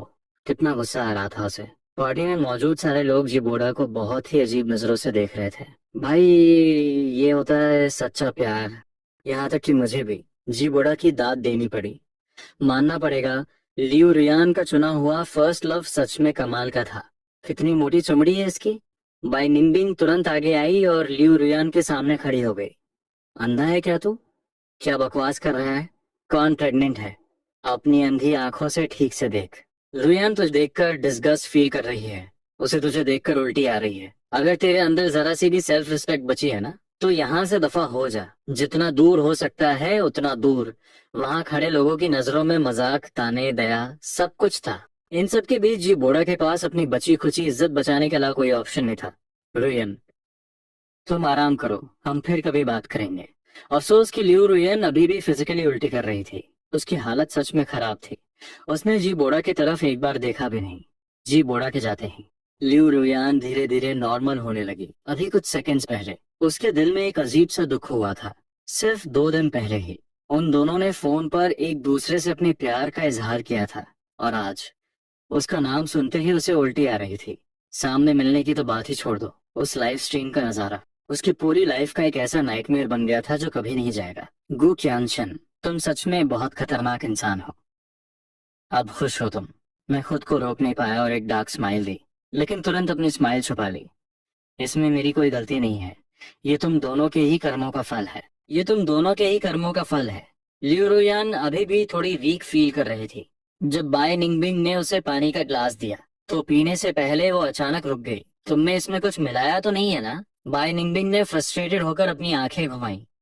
जब से उसने अपनी बेस्ट फ्रेंड को गू चेंशन के बेड पर भेजा था, तब से लियू रुयन उसके दिए हुए हर खाने पीने की चीज को लेकर बहुत ज्यादा केयरफुल हो गई थी। लियू रुयन, अपनी हालत देख। क्या मुझे तुझे ड्रग करने की जरूरत है? अपनी ये पैथेटिक शक्ल शीशे में देख जाकर। गु चैनशन 3 मिनट में ही तुझसे बोर हो जाएगा। मैं एकदम शॉक में था। गु चैनशन 3 मिनट में बोर हो जाएगा। सिस्टर बाय, आप सच में एक लेजेंड है। जब वो गुस्से में होती है ना, तो किसी भी हद तक जाकर कुछ भी बोल सकती है। उसे किसी की इज्जत की कोई परवाह नहीं। लियू रियान ने एक ऑकवर्ड सी स्माइल दी और पानी का ग्लास लेकर पूरा पी लिया मैंने। उस बर्थडे पार्टी को बीते हुए 1 हफ्ता हो चुका था। मैंने लियू रियन या बाय निंगबिंग किसी से कोई कांटेक्ट नहीं किया था। मैं पूरा दिन खाली बैठा रहता था। सोचा कि कोई जॉब ढूंढ लूं, लेकिन मुझे डर था कि मैं किसी बॉस का एटीट्यूड बर्दाश्त नहीं कर पाऊंगा। और सबसे बड़ी बात, कौन सा बॉस मुझे उतने पैसे देगा जितने लियू रुयान देती थी? ये सब सोचकर मैंने तय किया कि मैं खुद का काम शुरू करूंगा, शॉर्ट वीडियोस बनाऊंगा। आखिर मैं एक नॉवेल की दुनिया में आया था। मेरी असली दुनिया के जो गाने थे वो इस नॉवेल की दुनिया के लिए बिल्कुल ओरिजिनल थे। मैंने थोड़े से पैसे खर्च करके कुछ म्यूजिशियंस हायर किए, गानों की बीट्स और रिकॉर्डिंग करवाई, और प्लेटफॉर्म पर अपलोड करने के कुछ ही दिनों में मैं एक छोटा मोटा इन्फ्लुएंसर बन गया। मेरे वो गाने सारे प्लेटफॉर्म्स पर वायरल हो गए, और उनसे जो इनकम आ रही थी वो सच में बहुत शानदार थी। मुझे यकीन नहीं हो रहा था कि पैसे कमाना इतना आसान हो सकता है। अब मुझे लियू रुयान के सामने झुकने की कोई जरूरत नहीं थी। और बाय निंगबिंग, अब मैं उसे पैसों से पीट सकता था। मुझे लगा था कि अब मेरी लाइफ आराम से कटेगी। लेकिन किसे पता था कि एक रात सोने के बाद मैं सीधा लियू रुयान के विला में उसके खुशबूदार और सॉफ्ट बेड पर जागूंगा। अगर मेरे हाथ पैर चेन से ना बंधे होते तो ये मोमेंट परफेक्ट होता। खैर, मुझे ये मानने में थोड़ी शर्म आ रही है कि मैं अभी भी इस बंदी की बॉडी को सीक्रेटली पसंद करता था। गो की अनशान, अगर मैं कुछ कर दूं तो मुझे ब्लेम मत करना, ये सब तुम्हारी ही फॉल्ट है। लिू रुयान सिर्फ एक नाइट गाउन पहनकर सीधा मेरे ऊपर आकर बैठ गई, और उसने अंदर कुछ नहीं पहना था। मेरे पास तो वैसे भी कोई कपड़े नहीं थे। सुबह की उस धूप में मेरा शरीर भी पूरी तरह से जाग चुका था। तुम इतने पतले क्यों हो गए हो? उसने पूछा। तुम तुम करना क्या चाहती हो? मैंने घबराते हुए पूछा। मेरी इस ऑटोमेटिक घबराहट को देखकर लियो रियान के दिल में थोड़ी दया आई। उसने मुझे किस किया और जोर से हंसने लगी। उसकी उस हंसी से वो डिम कमरा भी जैसे रोशन हो गया था। चलो, हिसाब बराबर, थैंक्स। मेरे पैसे बचाने के लिए। मैं अंदर ही अंदर रोया था। क्या हिसाब ऐसे भी बराबर होता है? तो मुझे खोल दो, अगली बार मैं ऊपर रहूंगा। लियो रुयन ने सोचा कि अब तो जो होना था हो गया। अगर तुमने भागने की कोशिश की तो मैं तुम्हारी टांगें तोड़ दूंगी, लेकिन मैं ही ऊपर रहूंगी, क्योंकि मैं लियो रियान हूँ। मुझे पता है। मैं थोड़ा इरिटेट हो गया। वो कभी नीचे नहीं रहना चाहती थी। मुझे उसे मना पड़ा। अच्छा ठीक है, मैं तुम्हें कुछ नए ट्रिक्स सिखाऊंगा जो बहुत अच्छे लगेंगे। सच में अच्छे लगेंगे। ये तुम्हारा फर्स्ट टाइम नहीं है क्या? ऑफ कोर्स अच्छा लगेगा, मेरा फर्स्ट टाइम है। लेकिन मेरे पास टीचर्स थे, जापानीज टीचर्स। ओके, अगर मुझे मजा नहीं आया तो मैं वापस ऊपर आ जाऊंगी। ये सुनकर लिू रुयान उन गई। 10 मिनट के रेस्ट के बाद मैंने उससे पूछा कि उसने मुझे बांधा क्यों था। तब जाकर मुझे रियलाइज हुआ कि मैंने अपने लिए खुद ही गड्ढा खोदा था। लियो रियान बीमार थी, मेंटली, और मैं ही उसकी बीमारी की दवा था। उस लाइव स्ट्रीम और जी बोड़ा की वजह से लियो रियान को लड़कों के टच से नफरत हो गई थी। पिछले एक हफ्ते में उसने कई साइकोलॉजिस्ट से बात की थी, और सबका एक ही सोल्यूशन था। जहर को जहर ही काट सकता है। और मैं उसका इलाज था क्योंकि उसे मेरे टच से नफरत नहीं थी। उसे मेरी बॉडी से घिन नहीं आती थी। और जहां तक इस बात का सवाल है कि उसने मुझे किडनैप क्यों किया, तो उसका ब्लेम भी मुझे ही लेना पड़ा। पूरे हैचम के अमीर सर्कल में ये अफवाह फैल चुकी थी कि लियो रुएन प्रेग्नेंट है। भले ही ये झूठ था, लेकिन बहुत से लोग इस झूठ को सच साबित करना चाहते थे। लियो ग्रुप के चेयरमैन, उसके पापा, उसकी mummy, board of directors, business partners, बहुत सारे लोग। ऐसे कहते हैं 3 men मेक अ टाइगर अफवाह का सच बन जाना। लियो रुएन के पास कोई ऑप्शन नहीं था। वो सच बता सकती थी, लेकिन इससे लू ग्रुप के शेयर्स गिर जाते। अभी वैसे ही क्राइसिस का टाइम था। वो रिस्क नहीं ले सकती थी, क्योंकि उसे अच्छे से पता था कि ल्यू ग्रुप के बिना उसकी हालत बहुत खराब हो जाएगी। इसके अलावा ल्यू रुयन ने यह भी कन्फेस किया कि वो मुझसे प्यार करती है। बस उसे ये नहीं पता कि कितना करती है। इन अमीर फैमिलीज के लोग ऐसे ही होते हैं, ना उन्हें प्यार करना आता है ना समझना। बस उसने ये तय कर लिया था कि वो सिर्फ मेरे ही बच्चे पैदा करेगी, और वो भी दो। एक ल्यू फैमिली के लिए, एक गू फैमिली के लिए। मुझे इसमें कोई प्रॉब्लम नजर नहीं आई। ये डील मुझे मंजूर थी। प्यार व्यार सब मोह माया है। शादी ही असली कमिटमेंट है। मेरे दिमाग में तुरंत एक प्लान आया। मैं लियो रुयान की बीमारी ठीक करूंगा, लेकिन पूरी तरह से नहीं। उसे बाकी आदमियों से नफरत रहने दूंगा। ये मेरे लिए अच्छा है। माना कि वो अब एक यंदरे बन चुकी है, और यंदरे कभी चीट नहीं करते, लेकिन वो मुझे भी चीट नहीं करने देगी। इतनी लंबी शादीशुदा जिंदगी, क्या मैं कंट्रोल कर पाऊंगा? चलो, सेकंड राउंड स्टार्ट करते हैं। लियो रुयान ने मेरी चेन्स खोली। पहले 10 मिनट मुझे किस करो। आज बहुत बार करना है। मैं ओव्यूलेटिंग हूँ। अब मैं क्या ही बोलता। मेरे एक्शंस ही मेरी फीलिंग बता सकते थे। 3 दिन तक हम दोनों घर से बाहर नहीं निकले। लियो रुयान एकदम फ्रेश और ग्लोइंग लग रही थी। पहले से थोड़ी हेल्थी भी हो गई थी। चौथे दिन वो कंपनी गई, और सारे एम्प्लॉयज बातें कर रहे थे कि डायरेक्टर में बहुत चेंजेस आए हैं, जैसे कोई एनर्जी ड्रिंक पी लिया हो। चौथे दिन मैं भी विला से बाहर निकला। मेरी टांगें कांप रही थी। लग रहा था जैसे हवा के एक झोंके से गिर जाऊंगा। मेरी आंखों के नीचे इतने काले घेरे थे कि एक पांडा भी हार मान ले। आज मुझे रिकॉर्डिंग स्टूडियो जाकर गाना रिकॉर्ड करना था। करियर के साथ कॉम्प्रोमाइज नहीं कर सकता। उसी वक्त लियो रियान बहुत बड़ी प्रॉब्लम में फंस गई थी। उसे जी बोडा का एक लेटर मिला था। मैं से सच कहूं तो जी बोडा पिछले एक हफ्ते से चुप नहीं बैठा था, लेकिन लियो रियान ने उसका फोन ब्लॉक कर रखा था, सोशल मीडिया ब्लॉक कर रखा था, म्यूचुअल फ्रेंड्स ब्लॉक कर रखे थे, ईमेल्स, कुरियर सब ब्लॉक कर रखा था। और फिजिकली वो उसके 100 मीटर के दायरे में भी नहीं आ सकता था, कोई ऑप्शन ना बचने पर। उसने कंपनी के ऑफिशियल डॉक्यूमेंट्स के जरिए लियू रुयान को लेटर भेजा था, वो भी खुद अपने हाथों से लिखा हुआ। कई लेटर्स भेजने के बाद भी जब रिप्लाई नहीं आया तो उसने अपना असली रंग दिखा दिया। वो अब एक इनोसेंट लवर का नाटक नहीं कर रहा था। उसने लियू रुयान को सीधा धमकी दी। 2 फाइल्स भेजी। पहली फाइल में 5 साल पहले लियू ग्रुप की रियल एस्टेट कंपनी द्वारा प्लॉट नंबर 2 के बारे में डिटेल थी कि कंस्ट्रक्शन के दौरान जानबूझकर अंडरग्राउंड हिस्टोरिकल आर्टिफैक्ट्स को तोड़ा गया और छुपाया गया। और दूसरी फाइल में पिंचन डिस्ट्रिक्ट के प्लॉट नंबर 3 प्रोजेक्ट की डिटेल्स थी। प्रोजेक्ट के लिए यूज की गई जमीन की soil safety test report fake बनाई गई थी। लियू रुयान उन दोनों फाइल्स को लेकर गहरी सोच में रुक गई। वो आधा दिन वहीं बैठी रही। जी बोड़ा की धमकी मजाक लग रही थी, लेकिन बहुत खतरनाक थी। अब वो लियू रुयान से डिवोर्स की मांग नहीं कर रहा था, बल्कि वो चाहता था कि लियू रुयान उसे एक बच्चा दे। जी बोड़ा को ये बात पता चल चुकी थी कि लियू रुयान उसका नाम सुनते ही या उसे देखते ही उल्टी करने लगती है।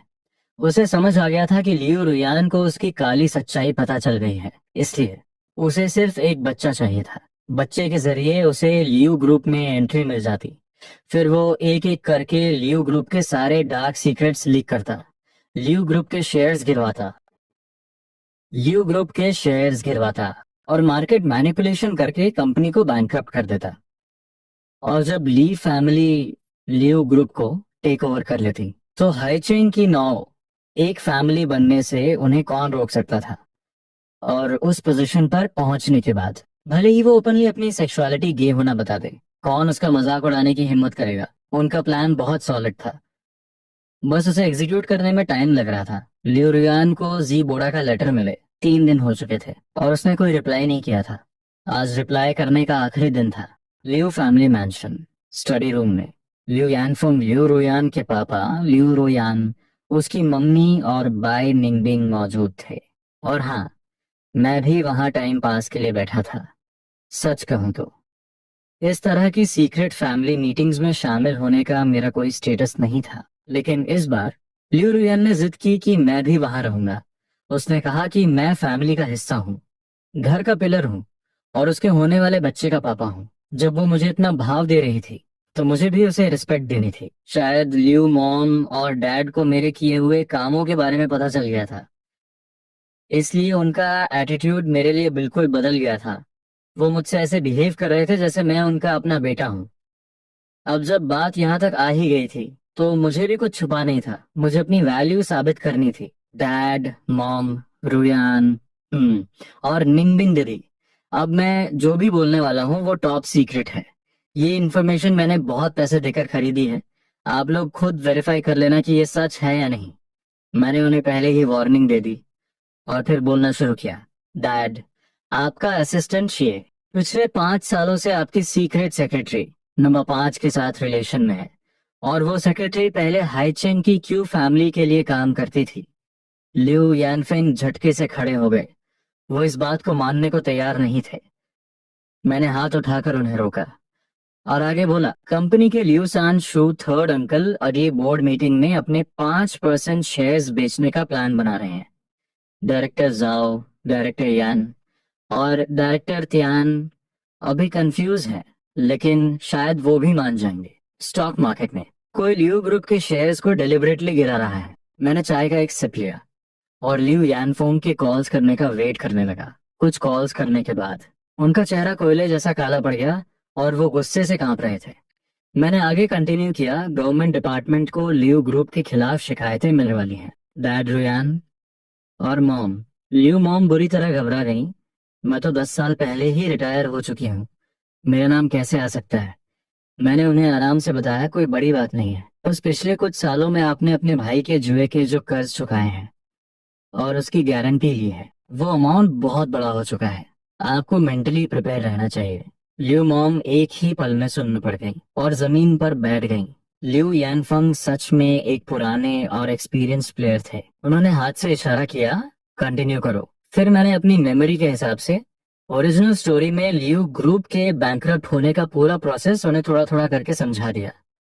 लियू यानफंग मेरी बातें सुनकर हैरान थे। उन्हें कंपनी की बहुत सी चीजों के बारे में पता ही नहीं था। लियू रुयान का भी यही हाल था। उसके पूरे शरीर से पसीना छू रहा था। हबी, तुमने इन सब में कितने पैसे खर्च किए? कंपनी की क्राइसिस से बाहर निकलते ही मैं तुम्हें डबल पैसे दूंगी। मैं ये सुनकर मुस्कुरा दिया। पैसे बीच में लाने से रिश्ते खराब होते हैं, क्या बकवास है। लिू यानफेंग भी अब नॉर्मल हो चुके थे। जब हमें दुश्मनों की चालें पता चल ही गई हैं तो हम पहले ही अटैक कर सकते हैं। अब दोनों साइड्स एक दूसरे के आमने सामने थी, लेकिन हम छुपे हुए थे। कैंशन, तुम्हारे पास बिजनेस का बहुत अच्छा दिमाग है, कंपनी ज्वाइन कर लो, मैं तुम्हें वाइस प्रेसिडेंट बना दूंगा। मैंने हंसते हुए मना कर दिया। मुझे पता है मेरे अंदर कितना टैलेंट है। अगर मुझे स्टोरी का प्लॉट नहीं पता होता तो मैं एक बिल्कुल नॉर्मल इंसान हूँ डैड। मैं कंपनी ज्वाइन नहीं करूंगा और मुझे शेयर्स भी नहीं चाहिए। मुझे वो करना पसंद है जो मैं अभी कर रहा हूँ। लिू रुयान ने मुझे सपोर्ट किया। हाँ, मेरे हस्बैंड अभी एक इन्फ्लुएंसर हैं और मैं उनकी नो एक फैन हूँ। डैड, मेरे हस्बैंड गाने लिखते हैं, कंपोज करते हैं और गाते भी हैं। वो फ्यूचर के इंटरनेशनल सुपरस्टार बनेंगे। उन्हें अपनी कंपनी में काम करने के लिए मत बोलिए। बाय निंगबिंग ने भी साइड से सपोर्ट किया। हाँ अंकल, मैं भी एक एंटरटेनमेंट कंपनी खरीद कर इन्हें साइन करने का सोच रही हूँ। लिू रियान की यानदेरे पर्सनालिटी तुरंत बाहर आ गई। मेरे हस्बैंड के लिए मैं खुद एक एंटरटेनमेंट कंपनी खरीदूंगी। बाय निंगबिंग पीछे नहीं हटी। क्या तुम्हें एंटरटेनमेंट इंडस्ट्री की कोई नॉलेज है? क्या तुम्हारे पास उन पर नजर रखने का टाइम है? मैं तुम्हारी हेल्प करना चाह रही हूँ और तुम नखरे दिखा रही हो। अपनी हालत देख। तू 10 मिनट भी नहीं टिक पाती। लियो रुयान हार गई और गहरी सांस लेकर बोली, मेरे पति को फुसलाने की कोशिश मत करना बाय निंगबिंग। मैं उसे नहीं फुसला रही। मैंने बाय निंगबिंग को एक लुक दिया। मैं कुछ भी बोलने की हिम्मत नहीं कर रहा था। लिू यानफेंग चुपचाप चाय पी रहे थे और लिू मॉम मुझे सिगरेट ऑफर कर रही थी। आधा महीने बाद लियो ग्रुप और ली बाय क्यू फैमिलीज के बीच की जंग खत्म हो गई। लियो ग्रुप को भारी नुकसान हुआ, लेकिन उनकी कोर टीम अभी भी बची हुई थी और उन्होंने तेजी से मार्केट में अपना दबदबा वापस बनाना शुरू कर दिया। वो जी बोड़ा जो कभी मेरे सामने एटीट्यूड दिखाता था, अब पुलिस कस्टडी में था। एक दिन मैं फ्री था तो मैं और बाय निंगबिंग मुझसे मिलने गए। पता नहीं उसने ऐसा क्या किया था। शायद उसे लाइफ इम्प्रिजनमेंट, उम्र कैद हो जाएगी। तुम यहाँ मेरा मजाक उड़ाने आए हो? वाह, गिरे हुए इंसान को लात मार रहे हो। बाय निंगबिंग ने कांच के उस पार से उसके मुंह पर थूका। अफसोस के बीच में कांच है। मैं तो बस ये देखने आई हूँ कि तू कब मरेगा, और साथ ही तेरे सड़ी हुई शक्ल की फोटो खींचकर सर्कल में सबको दिखाना चाहती हूँ, ताकि सबको सबक मिले। मैंने एक डार्क स्माइल दी और अपना फोन निकाला। जी बोला, तू जानना चाहता था ना कि लियो रुयान तुझे देखकर उल्टी क्यों करती थी? ले, खुद देख ले अपनी करतूतें। मैंने वीडियो प्ले की।